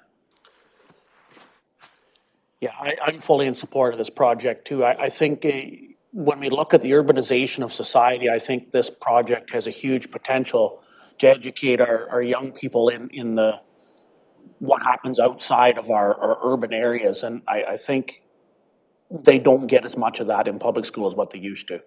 I know my own kids, even some of the questions they ask, I'm like, I learned that in grade 3. So I think that we have a huge opportunity here, and I'd love to let staff have the 60 days to investigate it further and come back with some project partners. And like Councillor Rothwell said, like 27 years it was successful, and I was one of the people that cut the grass out there many, many years ago working for the Optimist Club for a summer. So I know a little bit about the place. It's a great opportunity, I think. Okay, thank you. Any other comments? First comments or questions? Okay. I have a resolution that has been proposed to us as follows, that the Council of the Municipality of North Perth receives the draft business plan for Galbraith Conservation Area, and that the staff, phrased a little awkwardly, that staff be directed to talk with funding agencies and private donors to assess if there is funding interest, and that staff report back to council within 60 days to advise if any funding interest for the potential Galbraith Conservation Area project exists. I think it should be at the end of that. I think. Okay, that's the resolution, sort of, kind of, nearly. Let's go to Councillor Duncan as our mover. Councillor Blazek will be our seconder. Any further discussion or debate? Councillor Rothwell? Good, thank you. I hope this is captured here, but it's not specifically mentioned in the resolution. But that staff will be speaking with other municipalities, as well as hopefully, as I mentioned, the Catholic District School Board, as well as the Avalon Maitland Board during that time. Is that all encompassing in that piece, or is it not? It does say staff directed to talk with funding agencies, and I suppose we could broadly interpret, but if you would like to qualify that, we can. I'm happy with the broad interpretation. I don't think we have to get any more specific. So broad interpretation is encouraged. All right, any further comments or questions? This one I struggled with a little bit. You know, there's some issues with it being outside our boundaries and so forth. But I think it's probably worth giving the 60 days, in my opinion, at this point, to have it evaluated properly and see how close that business plan and some of the financial models are to what we might uncover. So I will be supporting this one. Anyone else? All right, let's have the vote.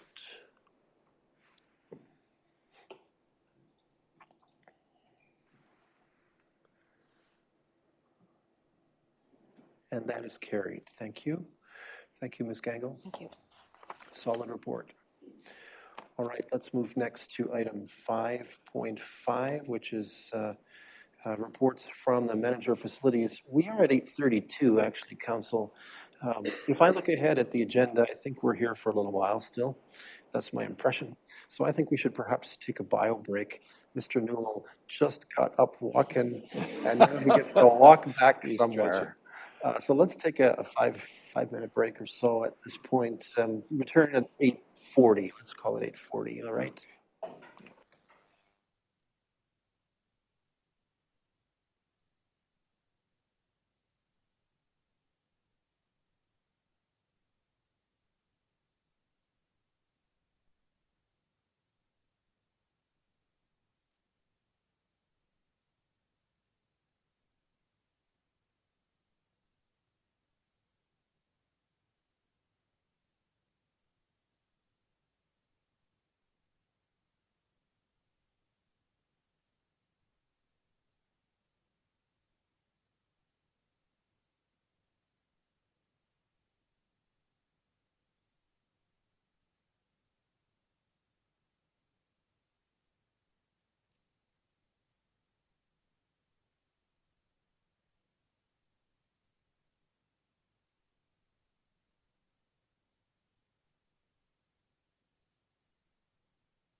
Okay, everyone is back in their place after our brief bio break, so welcome back to the table.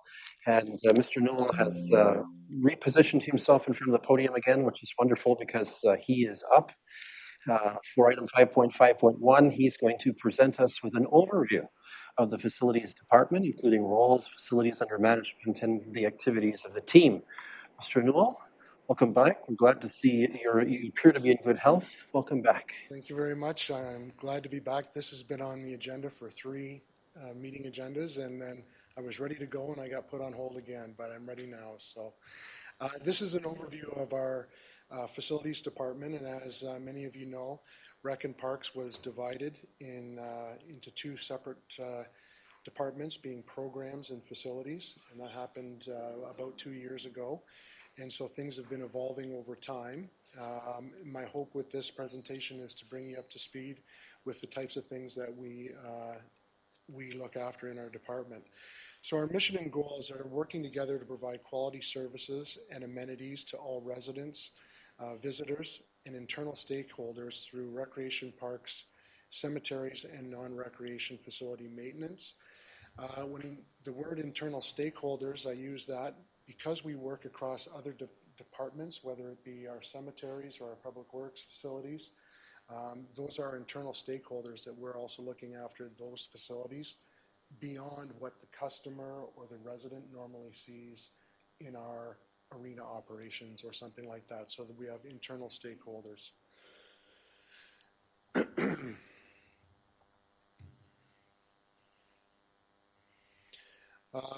With regards to the mission and goals continued, we have responsive service delivery. So we try to keep pace with the growing and changing needs through a focus on high quality customer service, programming, and coordination and maintenance across the entire municipality. As I did mention, we do look after our both internal and external stakeholders. We do create opportunities for all, so we foster and support diverse range of affordable and inclusive spaces, activities, facilities, and events. Multi-use facilities, this was a sleepover room during the Christmas holidays, so this is a multi-use facility that we have right here. Accessible and high-quality facilities, we adopt a strategic approach to capital planning by ensuring that facilities and cemeteries are accessible, sustainable, and reflective of our characteristics. As an example, you will see when we get into capital budget planning, we're looking at doing accessible playgrounds is one of the ones that we're looking at. So we always try to, one of our goals is to see through an accessible lens with some of the things that we do. Connected parks and trails, we have a wide variety of trails and networks throughout our parks. If you were to look at Atwood with the new subdivision that is coming into Atwood, we're looking at doing a connector with the park that would go into that subdivision, as well connected to the trail system that would bring people to the north. So that's part of the connections that we look for. Building capacity and partnerships, we support volunteers and collaborate with community investors to enhance facilities, parks, and rec services. So we would work with things like the Snowmobile Club, or the Atwood Lions, as an example, is interested in putting in a trail. So we're looking at always working with partners to develop our spaces. We also look for grant opportunities on a regular basis in order to make sure we're being fiscally responsible. And we collaborate with internal facility maintenance, which I've mentioned before, across many departments in the municipality. Our staff team goals is we look at creating a positive teamwork environment that's both collegial, supportive, and respectful of each other. Identifying solutions to challenges and not just identifying what the problem is, but looking for what the solution is. Valuing staff development, training, and succession planning. We have an aging workforce in our facilities department, and we will be anticipating retirements over the next coming 5 years. So it's important for us to be continually developing our newer or younger staff to fulfill roles in leadership roles moving forward. And we're always looking to improve communication. The facilities department structure is something that has evolved over the last 2 years. It is broken into 2 areas, basically facilities, rec and parks, facility 4 people, and a maintenance 4 person. The maintenance 4 person looks after the non-recreation facilities, so that we have a 4 person in each of those roles. We also have cemeteries as a column that works with, directly reports to me. And we have facility operators and custodial staff that work with the various 4 people as well. We've got everyone from cleaners to our caretakers to our facility operators, our Olympia drivers, our grass cutters. We have a part-time handyman that does projects for us. And we also have Perth Meadows as one of the main non-recreation facilities that we look after is Perth Meadows. We're regulated and legislated by a number of different governing bodies. We have the, of course, OSHA and Occupational Health and Safety Act, TSSA, the Alcohol and Gaming Commission.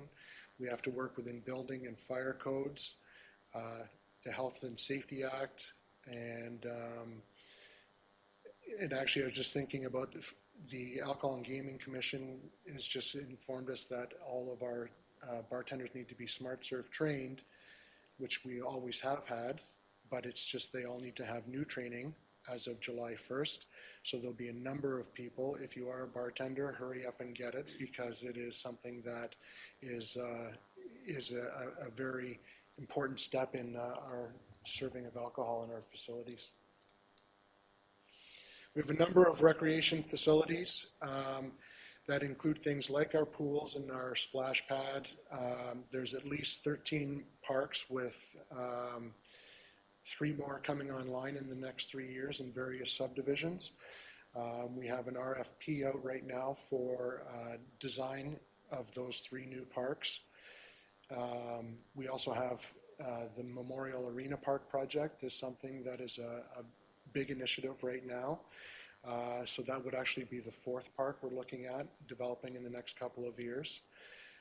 We have soccer fields, playgrounds. We have beach volleyball courts, bocce courts, horseshoe pits, a little bit of something for everyone.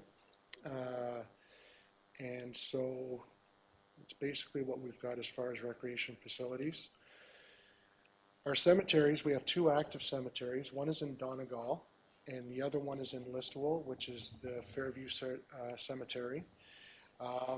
These are our active ones, but we have a number of inactive cemeteries that we maintain.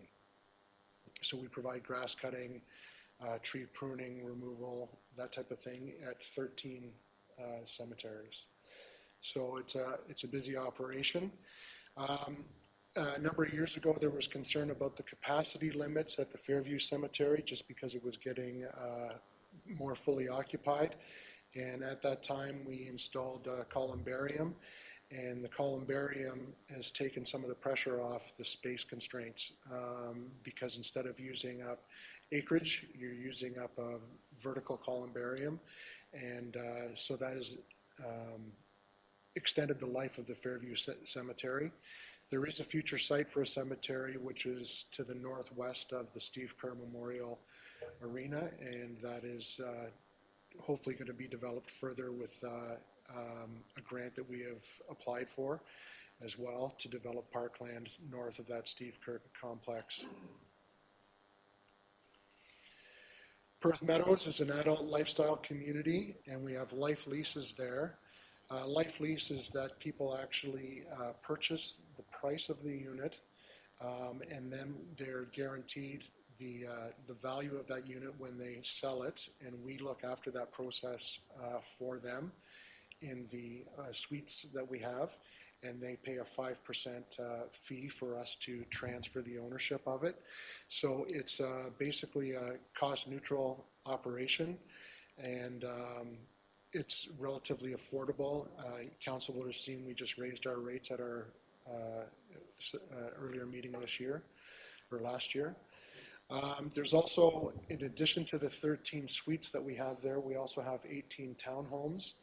People there are able to, the residents of that location are able to sell their units at whatever the market rate is. So that is, you know, some unit might sell for $200,000. The other one down the road could sell for $250,000.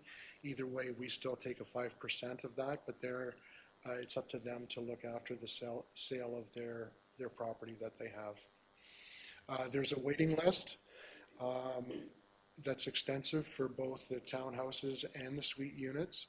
So it is seen as an enviable option for people in the 55 plus age group. We do have a number of capital upgrades that need to take place with the facility. Right now we're looking at driveways, asphalt/concrete. We'll see that in the budget submission this year because the pricing was just not affordable last year to do it. We need to look at doing a roof replacement on that in the coming year, 2 years, probably 3 years. And we also need to look at heating, air conditioning, and some of those units, if you think about it, everything was put in at the exact same time. So everything will go at the exact same time.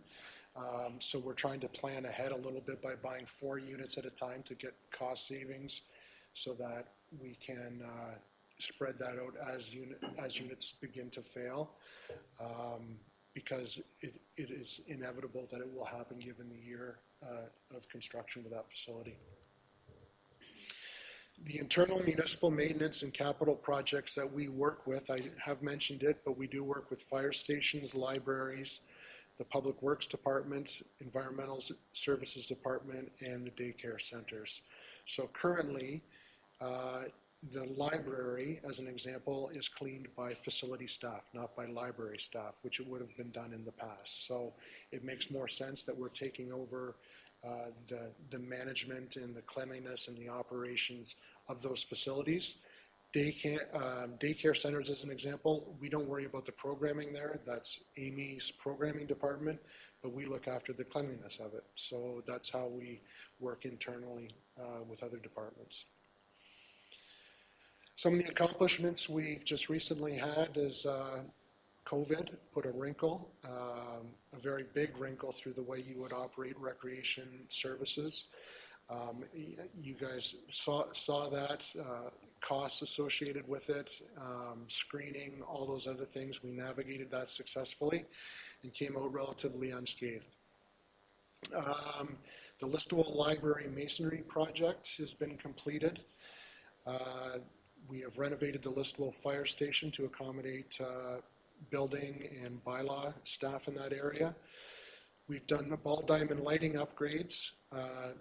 That was at the John Bell that we talked about earlier tonight at council, but we also have budgeted for lighting to take place in Moncton on that ball lighting structure as well the coming year, but that's been approved. We've upgraded our fleet and equipment. The Moncton truck is very much appreciated, and the box is still attached to the cab, so that's good because the old one was in rough shape. We've repaired the Atwood Cenotaph with future repairs to happen there once the grading of the intersection is altered to affect or to respond to the changing traffic flow in the subdivision that's being built there. So there'll be future changes to that cenotaph as well, but we've done some changes there, and we put a new roof on the training facility at the Moncton Fire Station. Things that we're looking for moving forward is playground replacement in Listowel Memorial Park and in Atwood at the Lions Park. The 3 new parks that we talked about that are coming on board, the Memorial Arena Park project, which is a $1.4 million project in which they've already raised $150,000 for, so they're a very active, good group that's moving forward with that. The dog park is something that there's an interest in the community to start fundraising for that initiative. We're looking at updating security hardware and software across maintenance, the municipal buildings, so that is key fobs, keys, lighting, and cameras is something that we're working on across all of the municipality. We're looking at having an analysis done on the Carnegie Library to do an upgrade at that facility because it is a heritage building. It does need a bit of a facelift, so we're having an assessment done on it in the coming months. The Listowel Kinsman Pool is going to be, we'll go to tender for drawings for that pool as well. And council just approved the Atwood Pool filter replacement at the last council meeting, so that's also coming down the pipe. The Alma Logan Rec Center, we need a dehumidifier and a header pipe replacement in the arena portion of the facility. I mentioned Perth Meadows driveway. We're also going to be recovering three tennis and pickleball facilities, or resurfacing them across the municipality. Leading into, I have a report here about the Chamber and Public Works facility roof in the Main Street in Listowel. That's another project that we'll talk about very shortly here. So, does anyone have questions relating to the operation of the facilities department? Okay, thank you, Mr. Newell. Questions or comments for Mr. Newell? Councillor Andreessen. Yes, through you, Mr. Mayor. Thank you, Jeff. Appreciate the presentation. Just a question about, can you expand more on the park development consultation process for 3 new parks? Yep. So what we have is in Atwood, we have a new park that would be developed as part of that subdivision. And then we also have 2 other locations. One is just at the end of Crott Street, which is a 5-acre property that we have there, and another one across from Walmart where the new subdivision is going in there. They're at various stages of development at this point. Some are big piles of dirt, and that's all that's there right now. Others at least have been leveled out a little bit. So what we are doing is we have a tender or an RFP that has gone out, and 7 firms have replied saying, here's how we would tackle designing the layout or develop the park. So what they would do is they would do community input, they would do staffing input, assessment of topography. So it's really a needs assessment for what the community is looking for, and then what makes sense in that community as far as a park. Should it be a passive park? Should we be putting in a sports field? Should we look at additional bocce courts or whatever? They want to get a feel for what the community is looking for and what staff think needs to be there, and then they would give us an idea of what the cost of these projects would be. So it's not that we've put the projects out to tender, we're putting the notion of help us design what's going to go in those areas, so that's going out to tender. And the prices, so budget-wise, would be under $50,000 is what we're looking at for the consulting services. Okay. One secondary, thank you, through you. Just around hiking and biking trails, is that under facilities too, or not? Just curious. Yeah, yes, so you, Mayor, they are. So okay. All of our trail system is done through facilities, the maintenance of them and all that. So, yes. Okay. Yeah. All right. Thank you. Anyone else with questions? Councillor Nordum? Through you, Mayor Geisberg. On the cemetery, what was that thing you said goes up instead of out? Oh, a columbarium. Yeah. What is that? So what it is they're called niches, and they're, for all intents and purposes, they're a box in a drawer. And so if someone is cremated, instead of having a plot on the soil that, horizontal takes up a lot of space, if you go to a vertical internment, and then you can stack the internments this way with multiple sides around it. So the square footage is very small that what you take up in the cemetery, because it's vertical is how the internments are. Anyone else with questions? All right, thank you, Mr. Newell, for that report. As council will recall, for these educational sessions, briefing sessions, we don't have a resolution that's required to receive them. So that means we can move on to our next item of business. Mr. Newell is still with us. As item 5.5.2, the facilities team has identified that the roof at a facility we own known as the PUC building requires replacement. At present, parts of our fleet and tools are housed in this building, as is the North Perth Chamber of Commerce office. The building holds a heritage designation, which presents some constraints in decision-making towards it. Manager's intent with this report is to seek council guidance on which approach to a new roof council would prefer for inclusion in the 2023 budget. So, Mr. Newell, the floor is yours. Thank you very much. So the facility we're talking about was built in 1903 and then was designated as a heritage building in 1991. It does house the Public Works operation in the Chamber of Commerce, Listowel BIA. We have had leaks in this building that predates my arrival in North Perth. It's been in a number of locations for a number of years. We had a roof assessment completed on the building in October by a company that does a lot of our roof assessments for us to let us know where we've got issues. The report recommended complete removal and replacement of the roof as early as 2023. There was a report attached to the council agenda, which was very extensive and explained the situation that we're in. Knowing that it was a heritage building, we took a look to see what does our bylaws say with regards to heritage.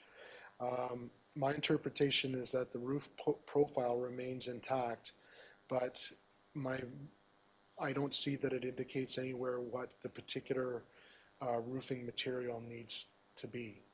It currently is a cedar shake roof, which it's beyond its life expectancy. The group that did the assessment of it recommended, because of its heritage designation, that they would recommend replacement of a cedar shake replica roof so that it looks very similar to what you would see there, but it wouldn't be cedar shake. We did see that the price was very expensive, is $625,000 to replace that roof. So given that number, we thought, well, is there another way that we could approach this? And we looked at the option of a steel roof construction. The cost is still noticeably high, but it's a large roof. It has a lot of damage, and you would save because it's only $446,000. So just looking at council to provide some direction with regards to what is the right approach to take with that, given the heritage designation, your interpretation of what the heritage designation implies about roof profile, and what you would recommend that we would put out to tender as the style of roof that we are looking for.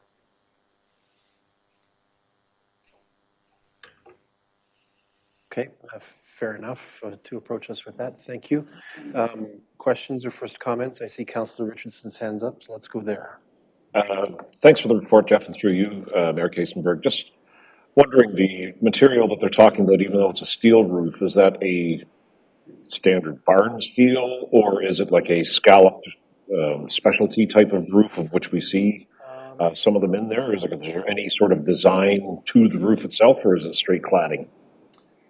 It looks like they're looking at a standing seam roof is what they had referred to. So it's not just your barn steel. It would be something different. And if we go that route, I would like to have multiple designs of style of steel roof that we could look at, as far as ribs and seams and stuff like that.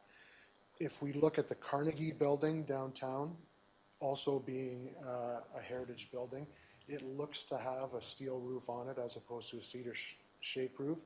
So if we could mirror a roof, you've got two heritage buildings on the main street, and if you could get a roof that looks something similar, that would be enviable to me if that was the option that we wanted to go as a less expensive route. I think that would be fair. But it wasn't quoted with all kinds of details as far as the actual Okay. skill. So. Just quick supplemental. Yes, thank you. And that would be good to at least have some design options for that to, as much as possible, to emulate what's currently standing today, is leak-free. And I would also think, depending on what type of material that they're looking for, the original shake material that they're putting in, that possibly the steel would be a little more durable Yes. than what the other one, possibly 25, 30-year life expectancy on the more expensive option, that if we're given options, I'll let other people make comment. Thank you. Did the report not talk about a synthetic shake? Synthetic shake is what they So talked it about. may have different properties than we think. I don't know what the longevity of a synthetic shake is, but I seem to think that you're likely going to be comparable. It seems like he thinks the report indicates that there would be more maintenance costs with a steel roof than with the cedar shake replica. But that maintenance cost is over a very long period of time. Like, it's not immediate that you get maintenance costs on it. It still would be a long time. okay, thank you. All right, Councillor Rothwell is next. Thank you, Mayor Todd. Through you, thanks very much for the report, Jeff. Any of us that have a house and have put roof on and so on would take a step back when we're looking at these numbers. I was actually surprised in terms of a reduction of price for a steel roof. If it's what I envision what you're saying, it's usually the other way around, where like a standard shingle on most houses would be 25 to 35 years and so on. Of course, we know that that's really not the reality in terms of expected life expectancy, whereas the steel roofs are somewhere, and I, again, don't quote, is that 50-year mark. But I mean, I think it's important to look at that. This is there's only 2 heritage properties in all of North Perth, and you mentioned both of them, both the Carnegie Library and this building. So I think it's important that we realize that these are significant. It's a significant structure in our repertoire of buildings. And I think we have to look at the importance of the roof so that we don't have these ongoing problems that we've had recently. So I know we're looking to hear a recommendation from this council how to proceed. I'd like the option to proceed with both and see what comes in once you have the additional specifications, because I don't think that, well, I certainly don't have the detail that staff would need to have to proceed,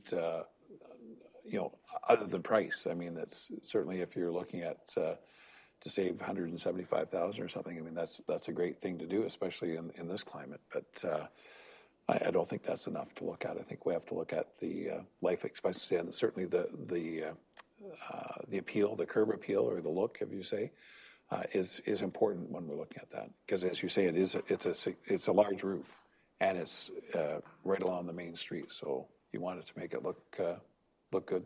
So.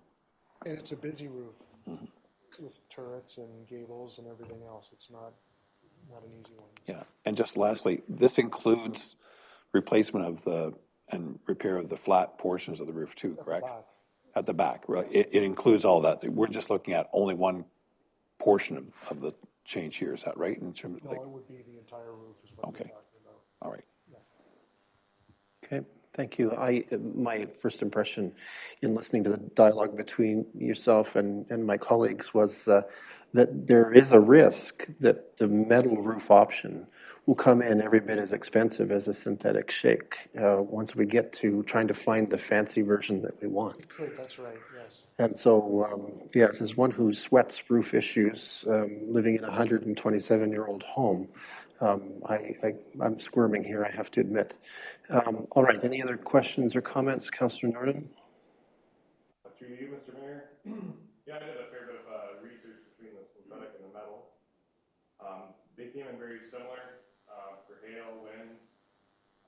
Just the one thing I found with the synthetic shingle, they just kind of started putting that roof on houses in the 2000s.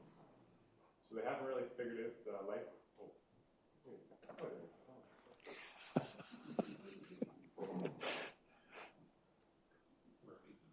Rookie mistake, yeah. Should I say that again, or okay? Anyway, so yeah, they were just started being put on buildings in 2000. So they don't really know the life expectancy yet of that roof. So I'm kind of still leaning towards the proven metal. That's my 2 cents. Thank you. Anyone else wishing to make a comment or questions? Councillor Duncan? So I've got a little bit of experience with synthetic materials too. I put synthetic slate on a few buildings when I worked for a fella. The company that we installed for has since went out of business, so I don't know how good their warranty is going to be when they claim 50 years. My only concern with putting standing seam on that turret is I don't think it's going to look right.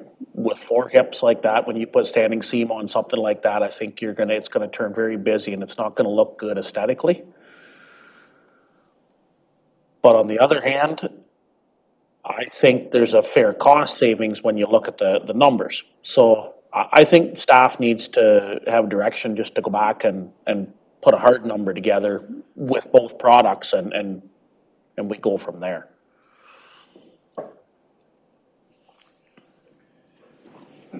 Okay, a little bit of wisdom from Councillor Duncan based on his experience. Anyone else with comments or questions at this point? One more shot here, Councillor Nurdum. That small building by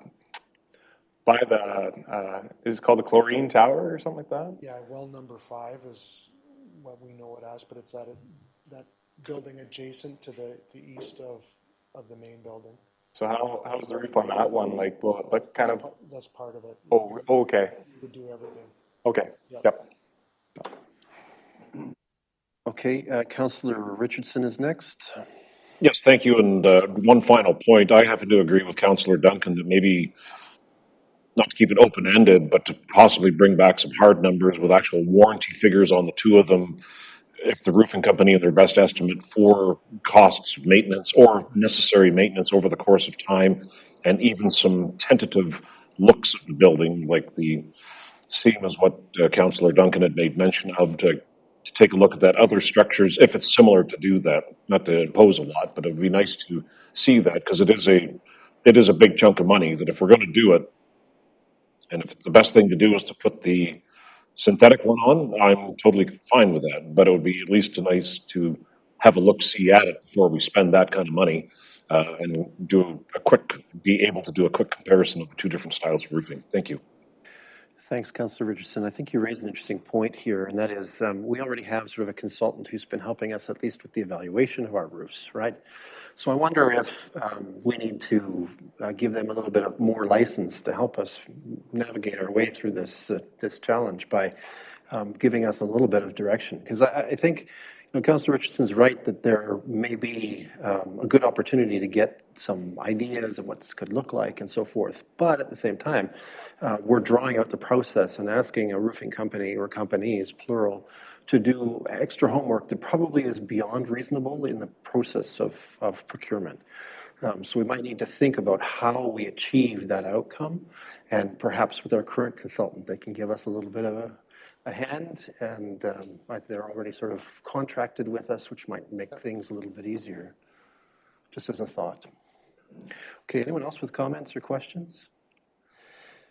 I'm getting mixed vibe here. I mean, obviously the resolution suggests that we should try to make a decision, but I'm getting a mix of reactions to some degree here. Is our path forward to sort of advance the cause of both of these through a little bit more homework, as suggested by Councillor Richardson, or should we be choosing an option at this point and testing that in the will of council for that? I'll look to you for the impasse here. Anyone vehemently opposed to considering allowing both options to move forward a little bit? Okay. Anyone else? Okay, so it sounds like council's resolution here then needs to direct staff to collect appropriate information for both of the options at a more detailed level than you're currently at. Yeah, okay. That's kind of I think the point. And you heard the suggestions made by Councillor Richardson. I think Councillor Duncan offered some useful commentary there too. So I think that's our resolution. Does that sound right to you, Council, generally? Advance both options and get more detailed, get closer than a 30,000 foot view kind of thing? Yep. Okay. Sarah, I'm kind of leaving this to you to figure out exactly what that wording is, but I think generally that's the premise of it. So why don't we, do you have a draft of something that you would suggest to us at this point?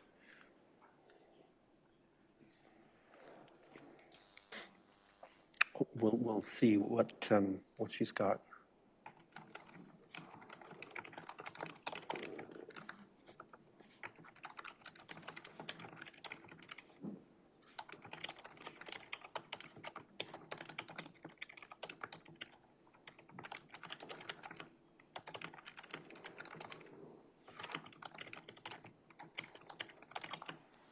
I guess the only concern that I have is timing, of course, if I might add that, because certainly I know that you're trying to seek, harder numbers for a project at this point in time with the intent to execute in 2023. And we're kind of complicating that by saying, dig a little deeper on both, but. To a certain degree, like we're in the process of developing capital budget right now with our plans. So I feel comfortable at this point knowing that I've at least had an opportunity to speak to council to say it's a big number. Okay. Right? And working towards getting RFPs or tender underway, that's fine too. Okay. Yeah.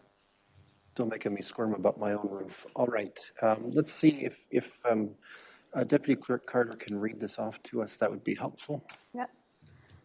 That the Council of the Municipality of North Perth directs staff to collect appropriate information for both options at a more detailed level.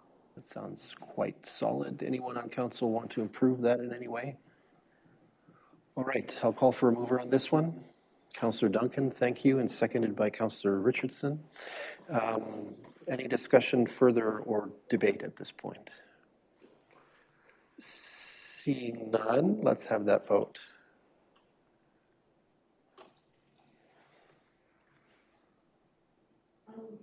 All right. Councillor Andreessen records a manual vote in favor. With that, that is carried. Thank you, Council. Thank you, Mr. Newell, for the good report and checking Council's will on this matter.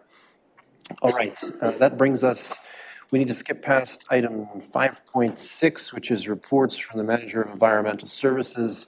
Further, item 5.7, reports from the Manager of Operations. There are no reports submitted to this agenda, but you can, of course, be always assured that they are on duty and working hard at their responsibilities.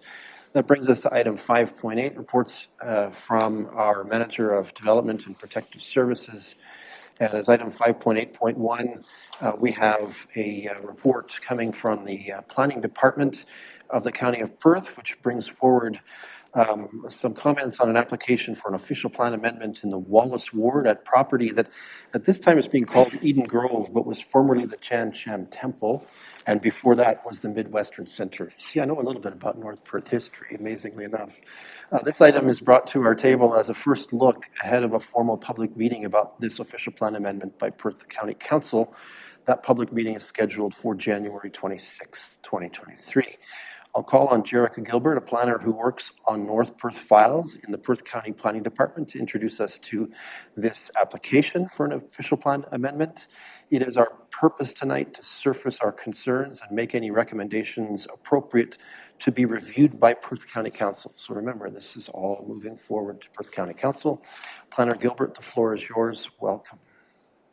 Thank you, Mayor, and thank you, Council. I'm very excited to present to you OPA 212. As the Mayor mentioned, the applicant is Eden Grove Village, and the agent is Julianne Van Westerhoff with MHBC Planning, who is in the chamber tonight. It's a very unique site. with some very interesting uses proposed. So let's get into it. The property is 164 acres and it's north of Listowel, Gownstown, and south of Palmerston along Road 164, which is also known as Highway 23. There are surrounding land uses in the area are agricultural in nature with a few non-ag uses across the road. So there's a hotel and also an automotive shop along with 2 private residences that are not affiliated with farmland. So the official plan designation is currently agriculture and natural resources environment, and the zoning bylaw category is agricultural A-27 and natural resources environment 2. As was mentioned, this property was originally designed as the Midwestern Regional Health Center in the early 1960s. So it was developed as a hospital, and it operated as such for very many years until its closure in 1998. The facilities and infrastructure that are located on site stem from that time period. So the sewage lagoon, private water servicing, roads. What happened in 1998 was that the property went up to the private market and it was bought by Village Green Lifestyle Communities.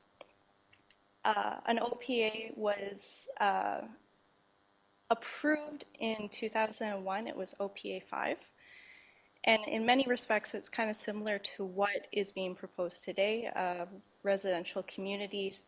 In this case, the audience was more seniors, life leases, and the such, along with recreational uses like a golf course, swimming pool, fitness center. Unfortunately, despite the approvals, the project didn't manifest and the land fell into disuse. At which point in time, after a few years, it was bought by Chamsam Temple, which was a Buddhist organization that wished to change the property into a retreat center. They were located in the GTA and it made sense to them. So OPA 110 came about in 2011. They proposed to add the use of a place of worship in addition to the other uses. And then upon discussion with the planning department, they elected to remove the former uses. So the residential uses, the nursing home, the only thing that was left in place was the place of worship and the hotel and conference center for 266 rooms. So what we have with us today is quite a few land uses proposed.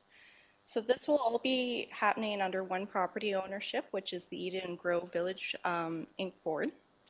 It's a nonprofit that was formed for the purposes of developing this land. And we have a number of uses should the official plan amendment be proposed. They are considering putting 90 townhouse units, 64 semi-detached units. These would both be part of a land lease arrangement. They are looking to add additional lab office building space to what is already existing for office uses. They're looking to expand the commercial uses, including a restaurant. They're looking to have seniors apartments, a nursing home, assisted living. They're also considering a private school of 100 students. And yes, a park and a community garden. So as the name suggests, kind of what we would expect to see in a village.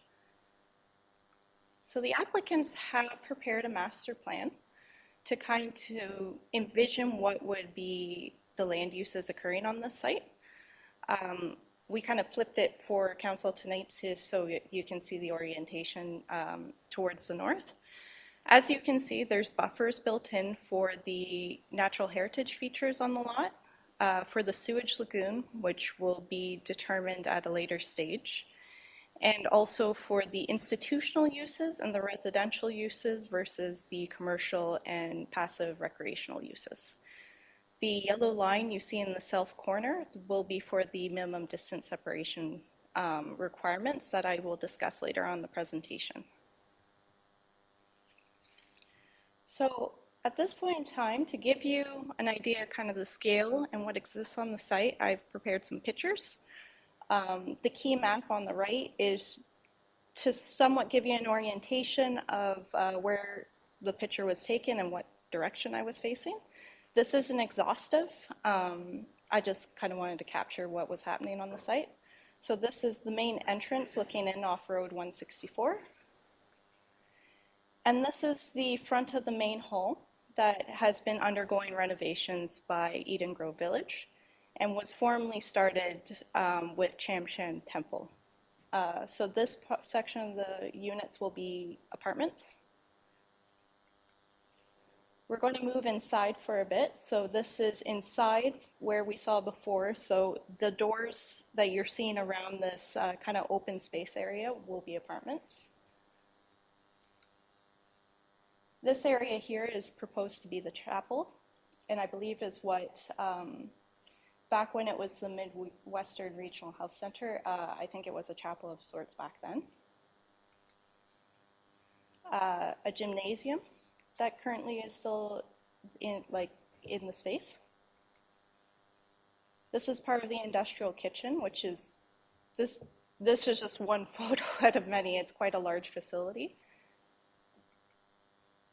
Now at this point we can kind of see the state of decay as we move back along the property. So renovations haven't been able to take place here. So to provide some context, while the site was disused prior to Eden Grove using it, it was utilized as housing for those without homes. So there is quite a few damages. There was quite a few instances of vandalism. So if we look at the kind of the back portions of the building, they will be used for spaces for apartments. I believe the school is meant to be kept within the main building, but the agent might be able to clarify that. So we can see here that it's quite in need of substantial renovations. And the other block has actually had all the hallways in that removed. So they're hoping on the other side to gut it kind of like this and to rebuild it from the grounds up. So keep the base foundation, but put in new interior walls and such. So we're moving back outside. This is the main building. This is the second entrance. As will be probably discussed in the public meeting or through correspondence with the MTO, they are considering recommending that this entrance is removed.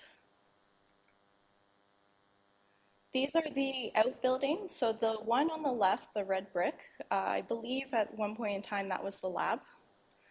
And then these white buildings here are facilities buildings. So these will be office spaces and such for employment purposes. And then we've kind of looped around the site, so the paved area kind of follows all around the buildings. And we're just going to go to the sewage lagoon. So the pathway to the sewage lagoon is not paved. And this area here, so that back tree line to the kind of middle left is about where the property line is. And this land has actually been leased out by the corporation for cropland the past year. And this is the sewage lagoon. So it's quite impressive in size. It's about 3.6 hectares, 8.8 acres. And it encompasses a much larger area because of the berms and grassed area. And it's located in the northwest portion of the site.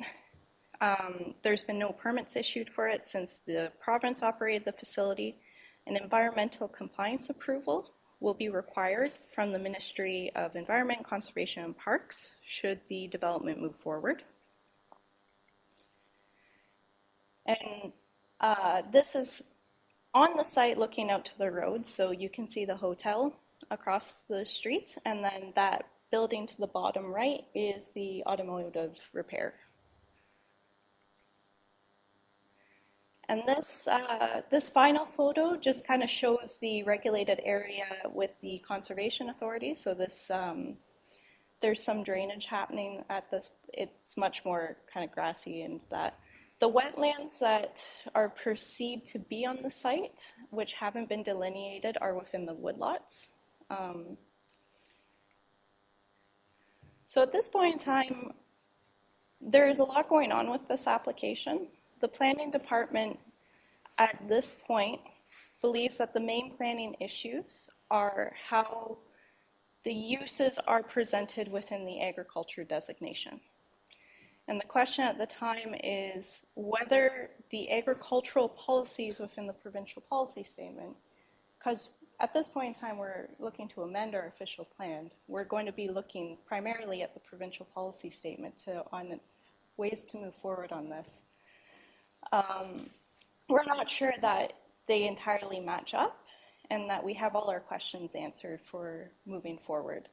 So the main issues are whether or not this is actually an agricultural use in this area. So that's under section 2.3 of the PPS, which is permitted uses for prime agricultural areas. The planning justification report does speak to these potentially being rural lands. The planning department isn't of that opinion, of that interpretation of the policy.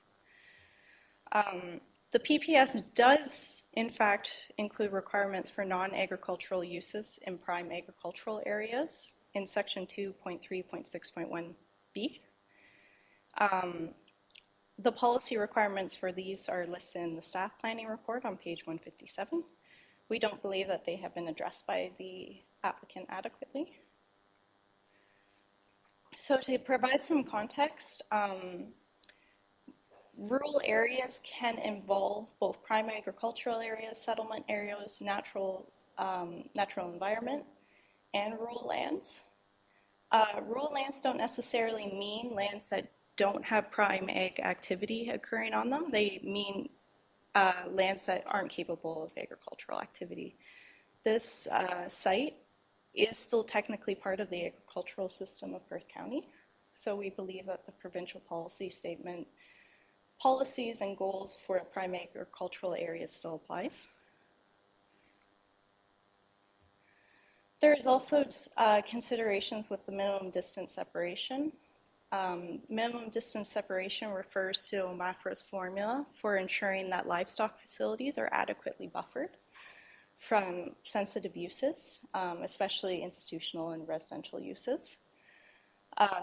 This is in part to protect agricultural uses from encroachments from non-ag uses. So there are two barns if you apply the land use calculation with type B land uses. So there's type A and type B. Type B is the more sensitive land uses, which MHBC has done. And what they are proposing that the portions of the property that are affected by the MDS separation requirements, that they will, through zoning and other mechanisms, not permit the sensitive uses there. And if you go by the type A calculations, they do meet the type A calculations. There are other issues to kind of be considered when we're considering OPA 212. Traffic impact, as was alluded to earlier, the Ministry of Transportation has permit control over access and any development within a certain distance from their highways. Cultural heritage, we need to ensure that we protect it. And it has been noted that we do need a stage 2 archaeological assessment on parts of the property. A large question that I'm sure will come to many's mind is the communal sewage and water servicing. The planning department did try to reach out to the Ministry of Environment for more clarification on their processes. We're still waiting to hear back from them. Currently, the applicant is in the process of preparing their ECA application. So once that unfolds, we'll have more details on that system. And kind of similar to that, the stormwater management plan, the Maitland Valley Conservation Authority has flagged some potential issues with their with the application's lack of an environmental impact statement. They note that when considering stormwater management, that wetlands do provide important flood protection and can be considered part of natural hazards consideration. So part of their comments to Perth County is that the applicant consider wetland delineation within their stormwater management considerations.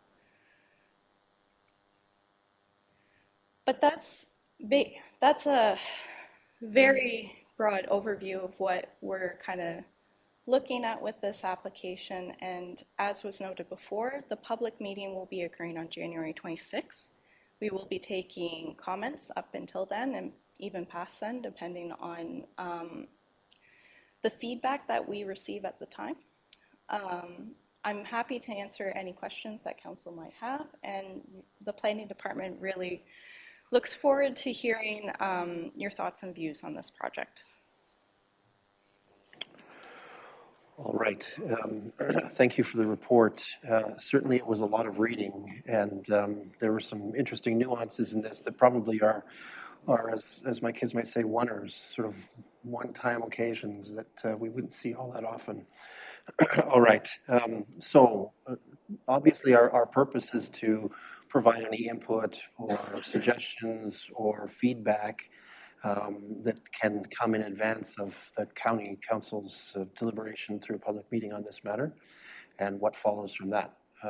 Colleagues, questions, first comments? I'm sure Councillor Rothwell will have a few words, but let's go. Let's get Councillor Johnston in ahead of him. Yes, every once in a while we let Councillor Johnston win that battle. Councillor Johnston. Wow, what a project. What an undertaking. And so my question's around sewage treatment. Who would govern that? Like, I know, Mark, with our sewage treatment plant, there's times that they can haul stuff and clean it out, whatever. Who would govern this as a private one? Would MOE, I don't know if MOE is still the right name or whatever they've changed it to, but do you know what I mean? I just don't know who governs that and where they would take the sludge. Thank you, through your worship. It's a great question. So the Ministry of Environment, Conservation and Parks, which used to be the MOE, they changed their acronym every few years. They would be the approval authority. So anything over 10,000 liters of effluent gets bumped up from a public health application or a building application to a ministry application.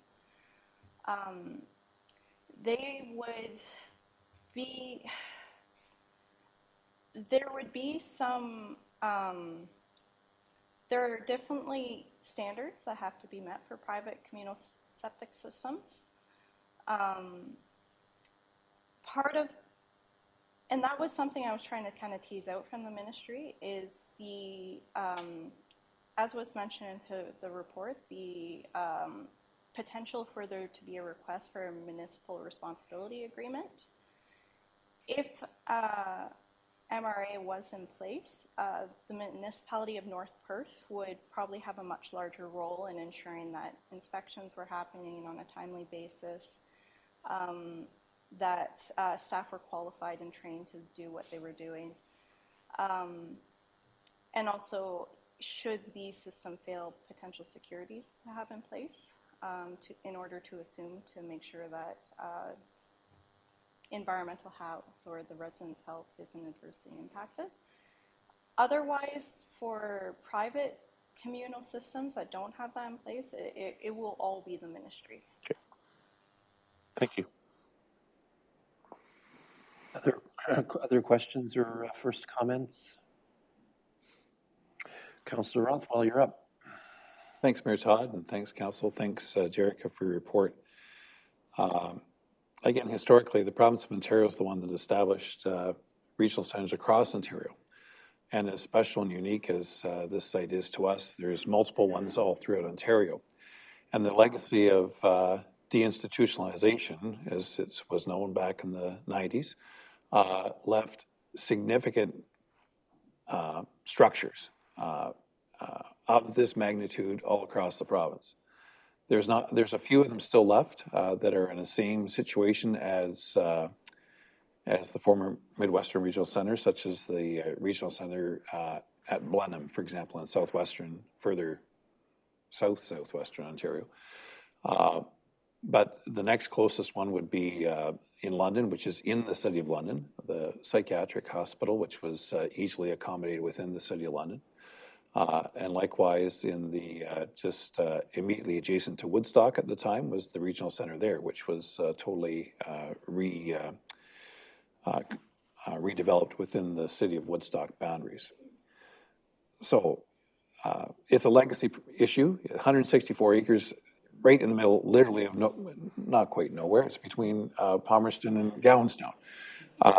And it's a very special and unique spot, which is hundreds of millions of dollars worth of infrastructure is there. There is no way in today's day that we would ever consider putting basically a community. It has, as was talked about, it has its own sewage treatment plant. It's got its own water supply. It has backup generation facilities like you cannot believe. And the structures that are here, there's, like yourself, because of my involvement back in the first application, which by the way is Ronan Resources, it was before it was Village Green. There was competing interests at the time to see how they could redevelop this site.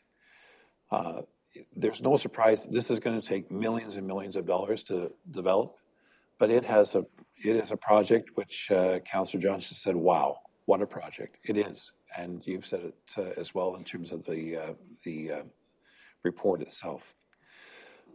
Back when this was first established, this is before the provincial policy statement of 2005, things were different. What's clouded the issue here, I think, from a land use planning perspective, is that the current provincial planning policy gets into this argument in terms of what's agriculture and what is rural. And we can have the push-pull, and certainly as planners, those are important conversations to have. But in terms of, when the rubber's going to hit the road here, is this a property that's going to have the ability to be redeveloped to the benefit of the entire community in terms of touching off a lot of the different points that we know so well within this table here in terms of affordable housing, and certainly when we talk about the nursing home is specifically mentioned. And as great as that is, everyone has to understand is that nursing homes are provincially regulated, and it's not necessarily a nursing home unless you have that provincial funding that goes along with that. Whether it's private or whether it's public, it's still, nursing home is at that level. So whether it's a retirement facility or whatever you're going to call it, it's also crucial in terms of the numbers. What I am concerned about is the numbers here in terms of what's being proposed. There is some information here, and there's talk that additional report is required to know what that capacity of that sewage treatment plant truly is. At its height, as the report talks about, there was 200 well, actually, it's not in this report. There's some additional reports that I was looking at. There were some 250 residents in the building at that time, and it was almost a 1-for-1 in terms of the number of staff that were working. So there was between 500 and 600 people that were on site, almost 24 hours a day. And certainly it had to have a lot of sewage treatment capacity. I don't know the numbers offhand, but it was a lot. But a lot has happened between 1964 or 5 when it was established and now. Regulations have changed, and I'm sure the Minister of Environment and Culture and Parks will definitely have their policies that we have to address and so on. But I'm certainly in favor of seeing this project approved in whatever manner we have to take. And when we look at, and planners will talk about this, there's specific provisions where we can talk about settlement areas, because truly this is bigger than most of our settlement areas that we have within North Perth. It's probably third in size if we look at, because there's only 2 two service settlement areas, and it's Listowel and Atwood, and this would be the third. So when we talk about municipal responsibility agreements, that's an issue which this council will need to hear more about. It's a specific issue of concern in terms of what happens if this private development is not able to move forward, and there's people that have invested there and so on. Who's going to be able to come in and deal with that? So as was mentioned in the report, financial securities are crucial in terms of this moving forward. We want to make sure the residents of North Perth are not left sort of holding the bag for a facility that they haven't got the abilities to or funds to undertake. But anyways, I've said a lot, but I think it's important that this project does move forward, and there are a number of concerns. You mentioned briefly the Minister of Transportation. Of course, they would want to have a second access cut off. Why? Why would you even consider cutting off a second access to a facility of this size? I shake my head sometimes what our good Ministry of Transportation does. Their concern is only to make sure that there's one access on a road and that's it. Doesn't matter how big the development is. But I would argue that this is not the situation where you would want to have only one access. If that ever gets blocked off and we have a serious problem here, it will not be a place that you want to have your credibility questioned. So anyways, lots early in the process, but there's all kinds of history here, and the files are at least this big on each one of the 3 applications that were made on this. And there's a lot of issues. I am concerned, I'll just say it out loud, the land that you mentioned has been used for cultivation on that west side, on the sort of southwest. I don't believe that we should be looking at additional developments in proximity to the other agricultural activities. I think that should be left as it is, and perhaps cultivated or severed off and added onto an abutting farm property. 164 acres. I mean, the province could go in and do exactly what they want. They still can. I don't believe that having additional development out in that location where there has been none for the last 60 plus years or almost 60 years is required in this case. Anyways, it's a project that is exciting, that has all kinds of challenges, but has all kinds of potential. So I'm looking forward to anything else I can add. I'll be happy to do so. Thank you. Sure hope someone was taking notes. All right, let's move on to Councillor Andreessen at this point. Yes, thank you through you, Mayor Kasenberg. I just want to begin with a question of clarification, and Alan, you kind of alluded to this, but just to clarify, there is a portion of this land to date, as we speak now, that is rented for agriculture. Is that correct? Yes. And how many acres is that? Do you know that's being used? I don't know the acreage offhand.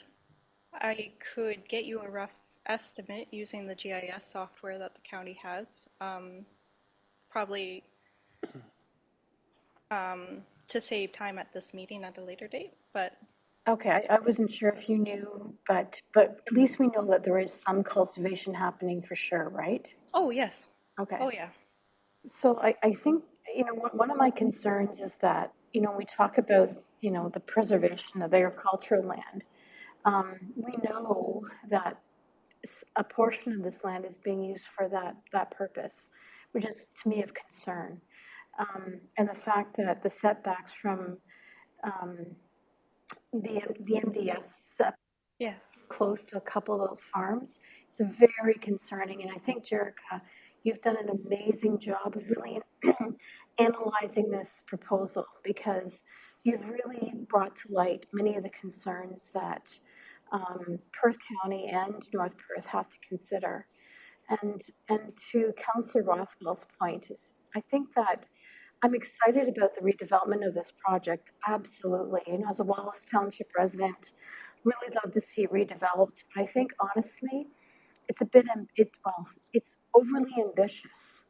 If it were scaled back, I think it would be so much better if it was scaled back and redeveloping what's there already would be fabulous, but all this additional redevelopment of the property is really concerning because I think it's overly ambitious, which gets into all the issues around, the agricultural usage and those setbacks, which is a big concern. So you've done a great job, Jerica, of that analysis, and I think, I really support your work and taking this forward to Perth County. You are already identifying all the issues that are happening with this proposal, which is wonderful. And I think you'll do a great job in moving that forward to the county. And I really appreciate the work that you've done on this so far. Thank you. Thank you, and Your Worship. To answer your question, and this is extremely rough, probably I would say about 22 acres. Okay. So not large. It's nominal. Yeah. Okay. Thank you. Okay. Thank you. Anyone else with comments, questions about this application?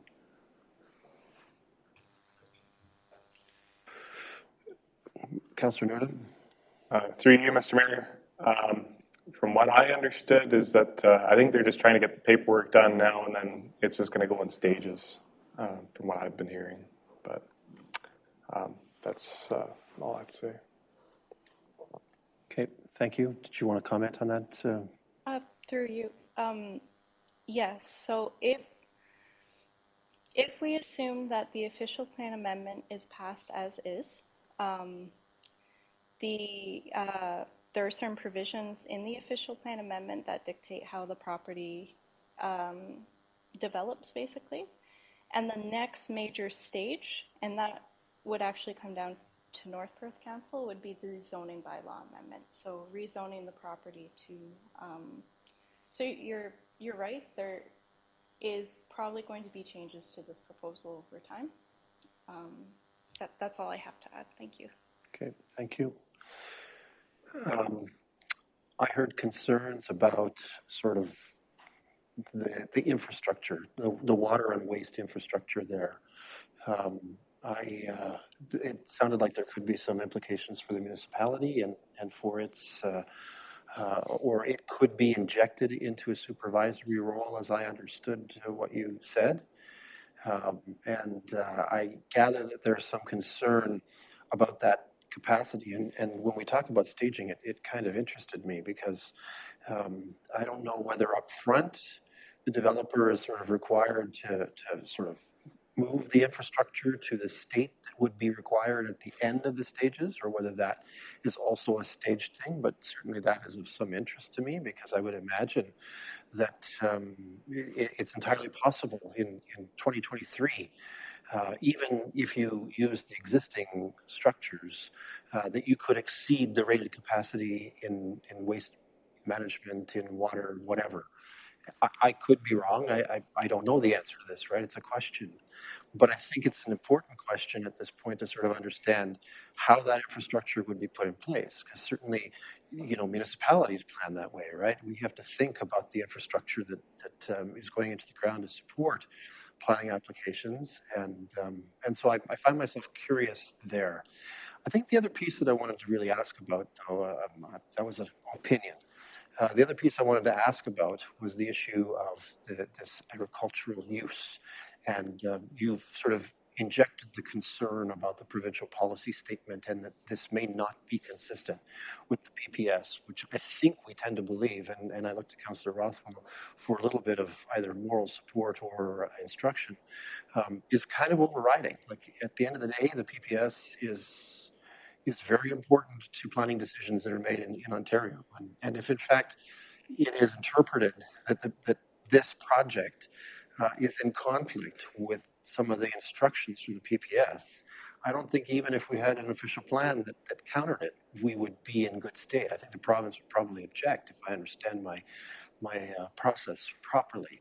So I guess I'm expressing a little bit of concern around the clarity of whether this is, in fact, perceived by our staff team to be in violation of the PPS standards, in which case, what happens here, or whether that's still a matter that's open for interpretation and discussion, and we're waiting on the province to tell us what to do here. So, Your Worship, did you want me to answer the first part to address your concerns over the septic first and then move to that? Sure. Okay. I will preface this by saying I'm obviously a planner. I'm not the municipal engineer.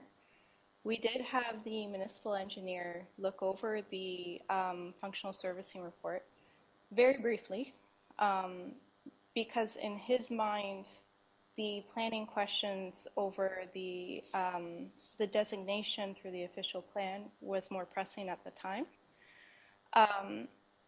With a property this large, oftentimes you have the space that if you have the resources, you will be able to address a lot of concerns.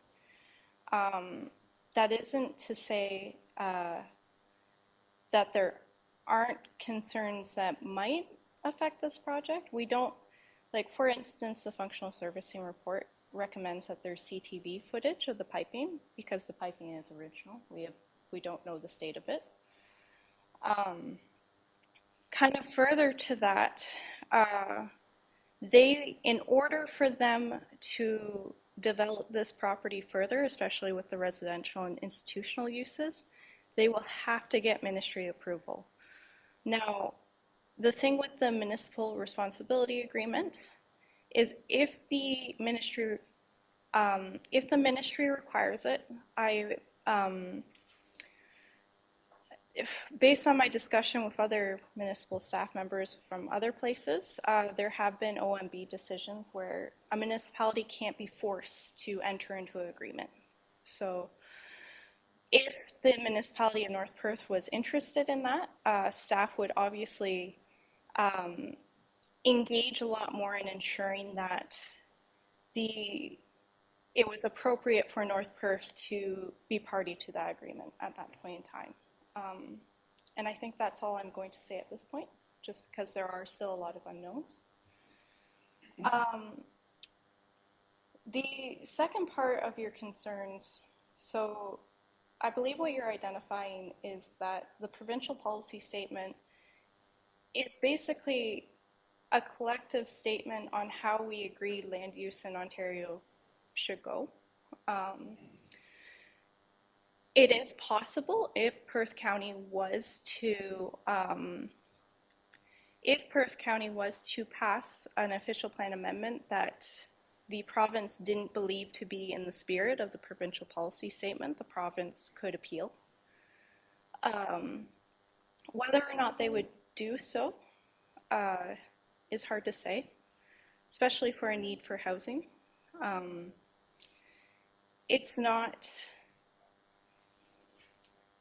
It is something that we believe should be considered, and there are ways that this application might be presented differently, where the planning department might be more supportive. It's just our role is to present to council the challenges the application, and conversely the opportunities the application has when in fulfilling provincial policy. And screening it for that, we have found it lacking in certain regards. It's not to say that the proposal doesn't have merit in and of itself, but you are correct. There is always a risk of appeal by the province if they see land use planning decisions that they don't believe are in the province's interest. Did that answer your question?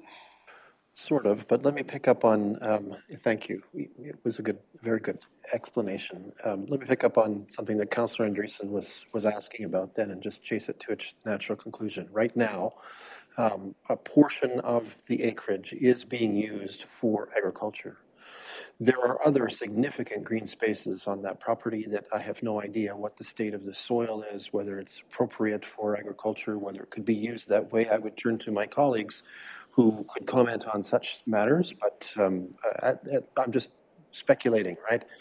So the proposal seems to be quite ambitious about developing some of that untouched space, or, I don't want to completely call it untouched space, but you know what I mean, right? The space that doesn't have buildings on it that occupy it right now. And you could see an argument being made, and again, I'm no expert, I'm the first to admit this, that some of that green space could be converted back to agriculture uses, that kind of thing. And so why would you develop on it? And I'm just sort of asking about that premise. Thank you. And to kind of chase that further, it would be it wouldn't be impossible. It would be incredibly unlikely given the infrastructures that is there. I mean, there are other uses in agricultural designations that aren't necessarily cropland that can be considered an ag-related use. Industries, for example, limited residential and institutional uses. It's really the intensification of the land to what we quite commonly only experience in settlement areas that the concerns are triggered, if that makes sense. Other questions or comments? Councillor Johnston, you want to give me a little instruction? I don't think, and I've never been inside the property, but driving by, I don't see any of this other land that would ever be cultivated as farmland. It could be planted in trees, it could be planted in fruit trees, turned into farmland that way. But with the infrastructure that's there, you're not going to bulldoze all the infrastructure and start growing corn there. It's cost prohibitive that way, but it could be farmed in other ways. Okay, thank you. Never cultivated. I appreciate that. And certainly I would not want the public to misinterpret my comments. I'm trying to understand. I know that when you have existing built infrastructure, trying to revert that to cultivatable land or used land for agriculture is a very long and difficult process. So I've learned that at least. But I appreciate you helping me out with that. Let's go to Councillor Rothwell next. Thank you, Mayor Todd, and thanks again, Jarek, for the report. So I just want to underline in the report, so there is a disconnect between the existing official plan policy, which OPA, whatever it was, 121, I think it was, or whatever the numbers were, for Cham Sham Temple. Yeah. So when that was approved, one of the requirements was that the zoning bylaw amendment be amended. Well, the applicant did not do that. They were encouraged, they were advised. North Perth Council the report came forward to suggest that perhaps we should amend the bylaw on their behalf. That was not done. So there is a big disconnect between what the official plan policy currently says and what the zoning is. The zoning that's in place now basically implements what OPA 5 or its revision did, which was the hotel conference center, as well as the village green development in terms of seniors development. So, but Cham Sham was told at the time, you either ride this horse or you ride this horse. You don't get to ride two horses. And I'll just say that in some respects, in terms of what this proposal that we have before us, the discussion was ambitious and so on, is that it is broadened the spectrum to everything and then some, which led to my whole issue in terms of sewage treatment capacity. Because, I mean, you can dream that you can have whatever you want there, but this is not a settlement area, unless that's what the proposal is. Because if, again, when we read the only reason why you can take prime agricultural land out of prime agricultural land is for a settlement area. Well, if we go down that path, then there's a whole other spectrum of reports that are required and justifications in terms of why here. There's a whole justification process that we have to look at and needs all across the area, which this, as I've seen, doesn't do. It wasn't proposed to do because the applicant's agent is referring this to as rural lands, and there's a bit more room there to deal with. But again, if you're going to call a spade, this is basically a settlement area that we have. I mean, it's Eden Grove Village.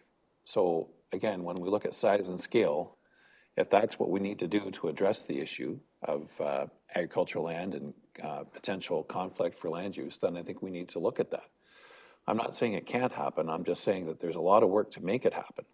And again, the only reason why we're doing this is because the province of Ontario decided back in the 60s to put something in the middle of nowhere in prime agricultural land. That's what they did. And that, that's fine. That's what they chose to do. It would have been a whole lot easier if this was in adjacent to Palmerston or adjacent to Listowel, but no, that was not our situation. So here we are dealing with an issue some 50 plus years later, and it's not easy to do. And that's the reason why there's a lot of time, money, and effort required to be able to do something like this. And it's going to be worthy time and effort, but it's going to take effort to do. This is not a slam dunk in my view. Thank you. Anyone else with comments or questions at this point?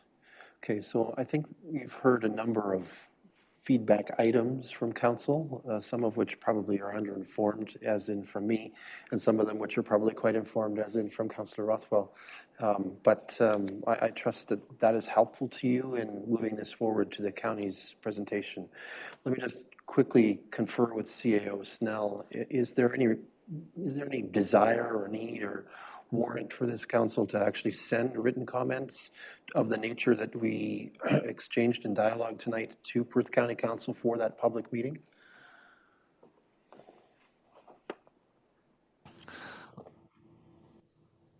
I don't know that it's necessarily required this time. However, we certainly would want to make sure we have comments to the county before they would actually consider adopting the official plan. I don't know if it's going to be available at the meeting on January 26th or not. I guess that would be the only concern.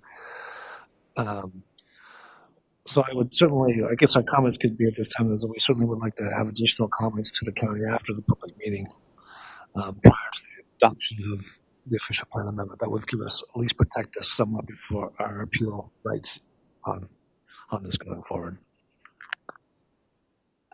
Yes, Your Worship. So speaking to CO Snell's point, we are not proposing a recommendation for decision. On an application this large, we think it's very important to honor the public consultation process. And there won't be a recommendation presented on January 26th. It will most likely come sometime in February. The deadline for a decision by Perth County Council is about mid-March. So there is definitely time for consideration, if that makes sense. Okay, good. It's helpful for us to understand the pathway of this through the various authorities and approving bodies. So that's helpful at this point. We've had first discussion, and I trust, as I said, that some comments will be documented and could be used in the future. All right, I have a resolution then for our consideration as follows: that North Perth Council receives the report titled Perth County Official Plan Amendment 212, affecting lands described as part lots 25, 26, and 27, concession 7, 9100 Road 164, Wallace Ward, Municipality of North Perth, for discussion in advance of the public meeting scheduled at the January 26, 2023 meeting of Perth County Council. Can I call for a mover? Councillor Richardson, thank you. And our seconder will be Councillor Blazek. Thank you. Any discussion or debate further to this? We're all talked out, it seems. Let's have the vote.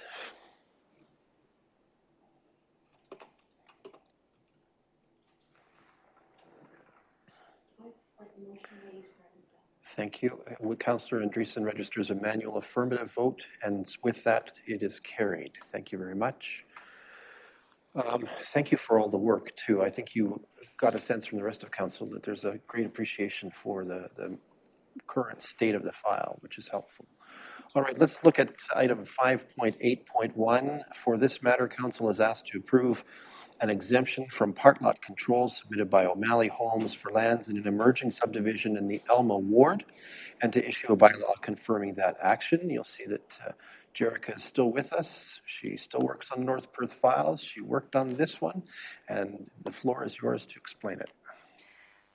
Thank you, Mayor, and thank you, Council. We're back on familiar territory with this one. So this is an application for exemption from part lot control. It's file 9-2022 for O'Malley Homes. It's block 70, plan 44M74. It's 600 Way Avenue South. Now that's not yet assumed as a municipal road. If you're looking for the location, it is just down the road of Kincaid, right where you turn right at the Pioneer Station.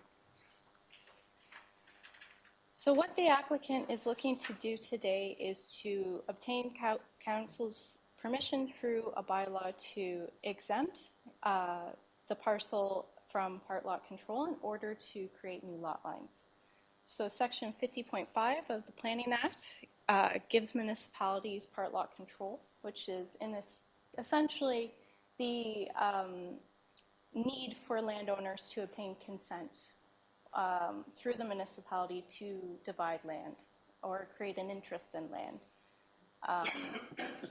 What we do through section 50.7 of the Planning Act is through a bylaw, the municipality of North Perth can elect to temporarily suspend its part lot control powers so that the applicant can easily place new lot lines on the parcel.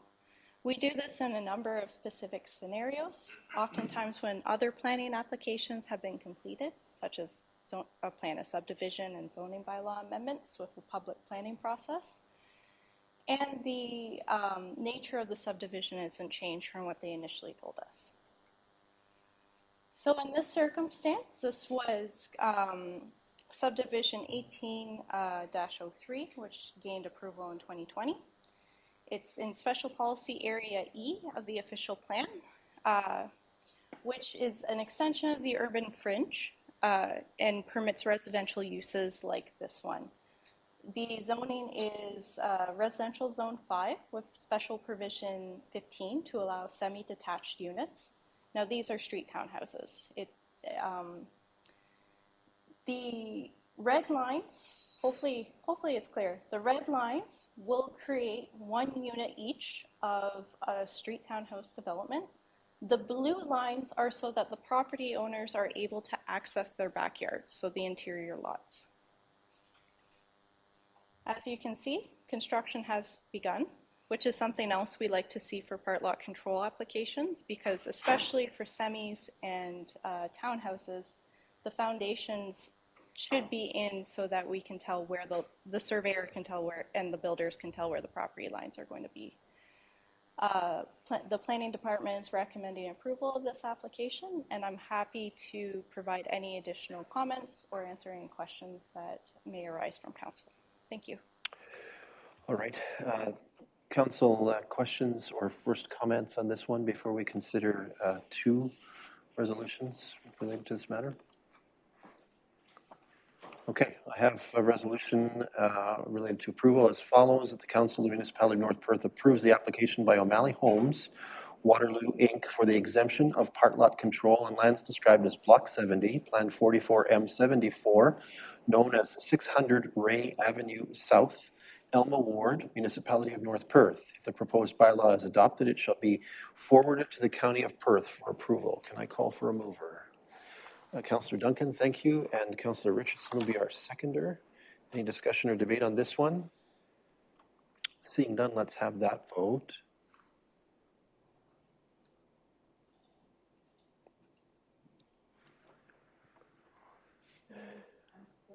And that is carried with Councillor Andreessen expressing manual affirmative vote. Next then is the bylaw as follows. Bylaw 2-2023 being a bylaw to exempt from part lot control Block 70, Plan 44M74, known as 600 Ray Avenue South, Listowel Ward, in the municipality of North Perth, be introduced, read, and considered read a first, second, and third time, and be finally passed. That the said bylaw be signed by the mayor and the clerk and sealed with the seal of the corporation.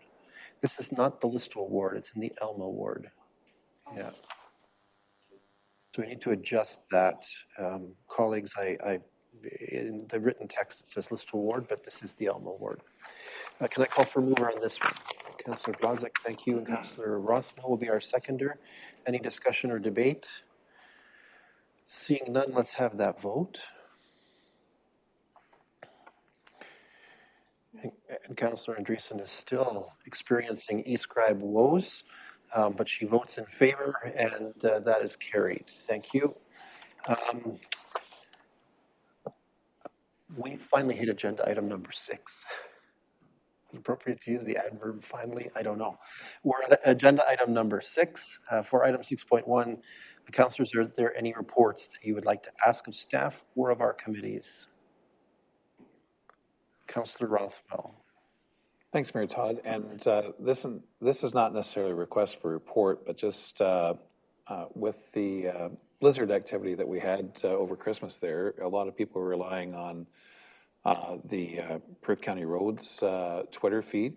And I'm sure many people understand and appreciate the conflict that not conflict, the issues that they were having in terms of updating the information. And I guess in terms of requests that our county councillors can take that through to county council and their staff to ensure that there's adequate updates provided. Not saying the information had changed substantially, but when you see that the road report was some 8 hours or 12 hours old, the question was, is there a technical problem or not? So I understand the challenges that are there, and I wasn't sure where else to put my request in for our county councillors to at least have that conversation at county council and with staff. Although appreciative of the information, just making sure that it's updated, irrespective of the fact that the message not changing. People are looking for an update, and there was really no other way to go or anywhere else to go. Thank you. I know already there's been some talk of a post-mortem with both organizations, actually, both Perth County and with North Perth. CAO Snell looks like he'd like to weigh in, so if you don't mind, let's hear from him. Yeah, I was going to wait to bring this up in our announcements, but since Councillor Rothwell has brought it up. So North Perth staff are preparing basically a timeline along with a number of great pictures that our staff took throughout the storm just to demonstrate how severe it was, because many of our staff are saying it's the worst in 25 years, 24 years. And not that we got a ton of snow, but just the impact of snow, wind, and the impact it had on some of our roads. We actually couldn't get graders through some of our roads, which is the first time many can remember that happening. As well as adding to that is just information on sort of reminding people where they can get information. We do not report on provincial highways. We won't report on provincial highways, and the same with the county. We won't report on the county roads. But there are places we can direct people so that they can get the information. So a bit of education going on. Also, as mentioned, we are doing some debriefs both with the county level staff as well as our own staff.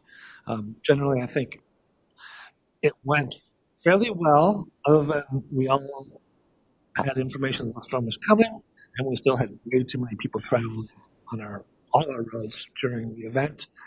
And I know that was caused by it being Christmas and a whole bunch of factors, but it really did complicate the whole situation.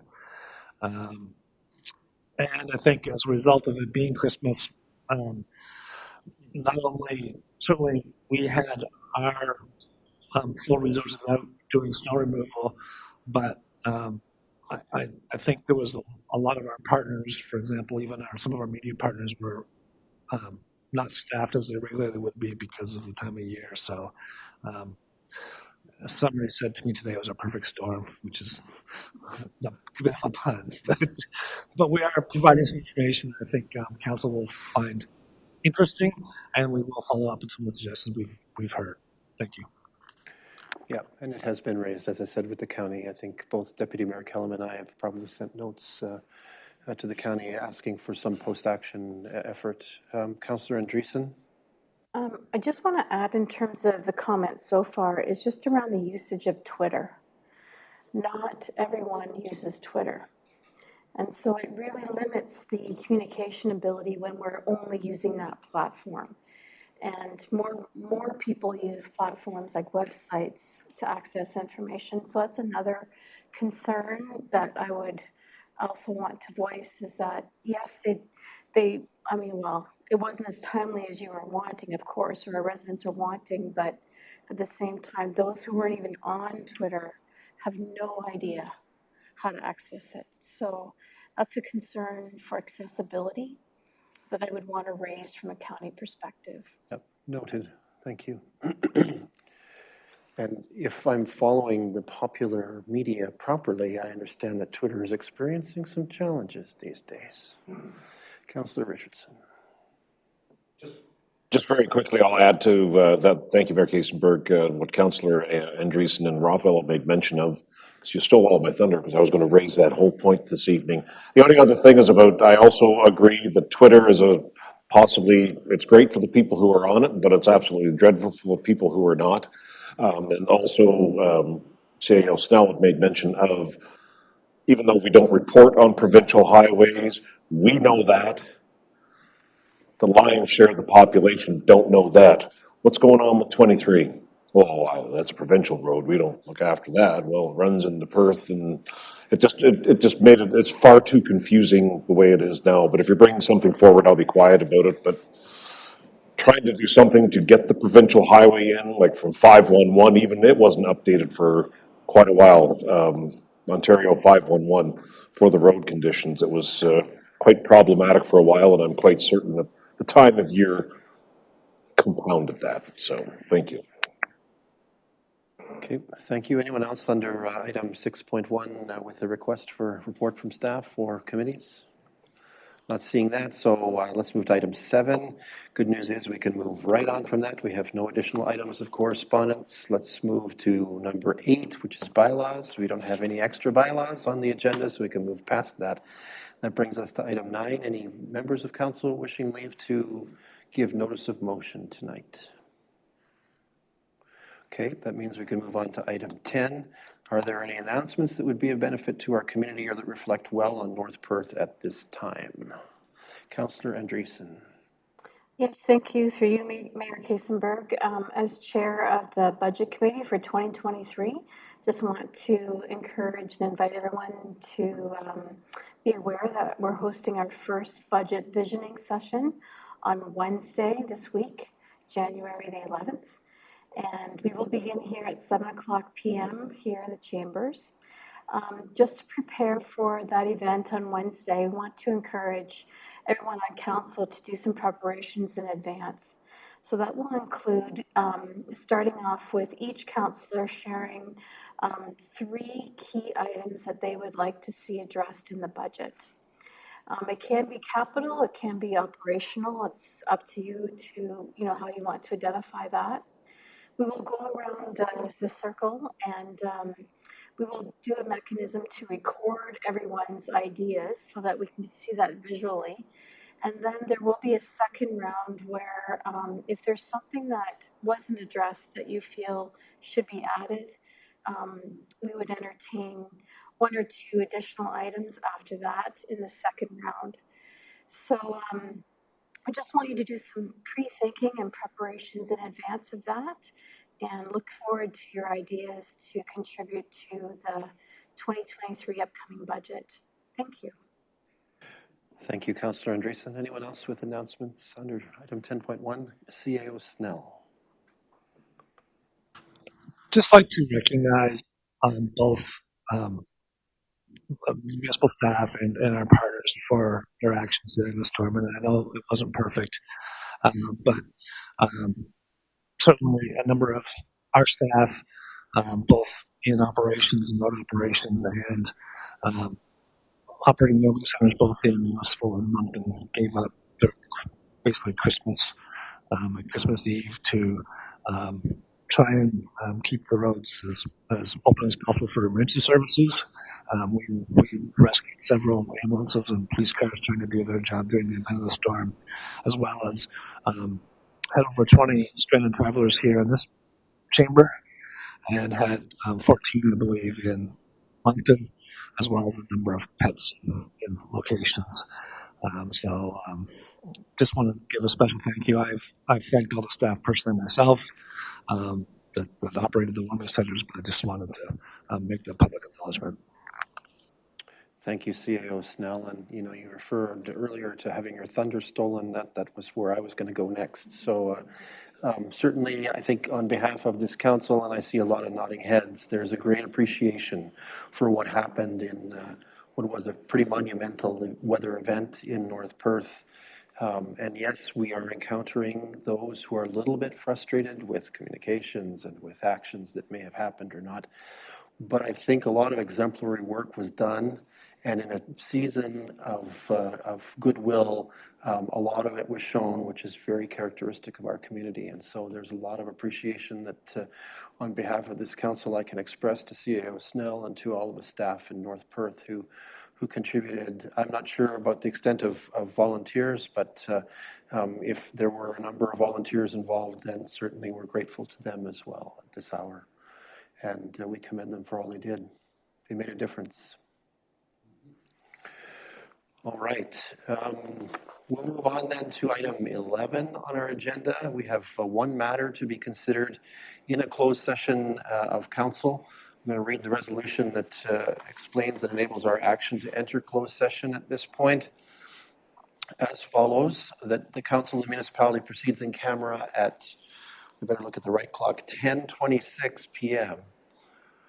To address a matter pertaining to the following: litigation or potential litigation, including matters before administrative tribunals affecting the municipality or local board, and a position, plan, procedure, criteria, or instruction to be applied to any negotiations carried on or to be carried on by or on behalf of the municipality or local board regarding property described as Concession 1, Park Lot 33, Municipality of North Perth.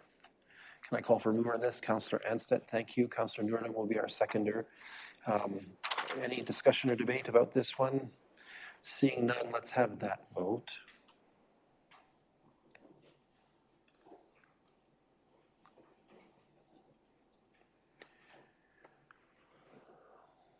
And that is carried.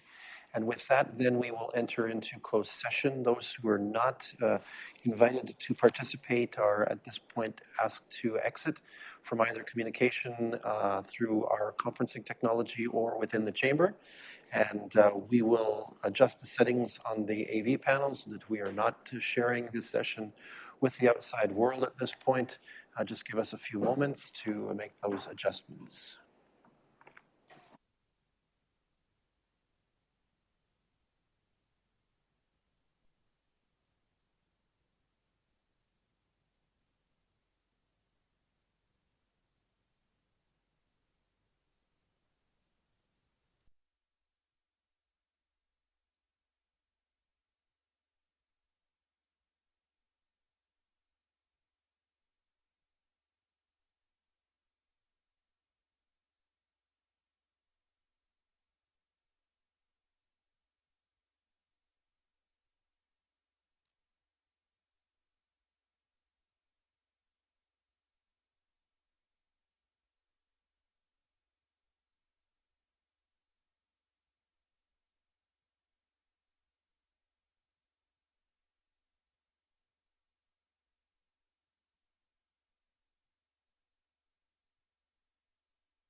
My microphone was off. I might have to repeat that.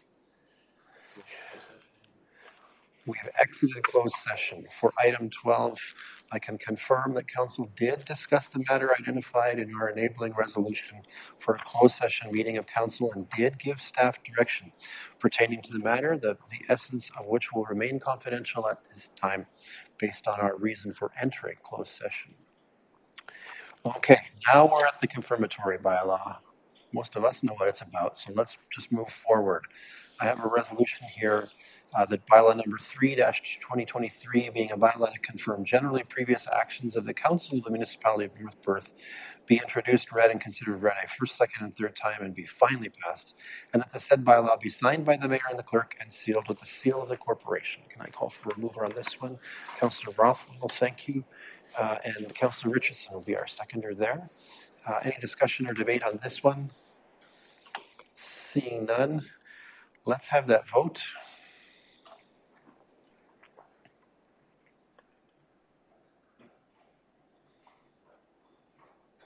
And Councillor Rothwell is declaring himself in the affirmative, so that is carried with his vote. Thank you.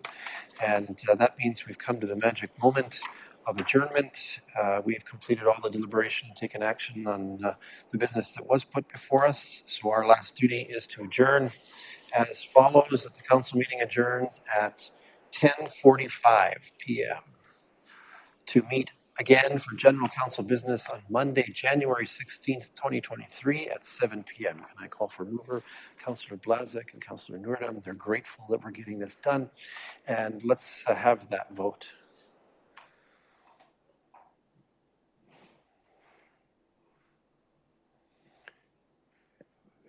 We're waiting for e-scribe still, Councillor Rothwell. There we go.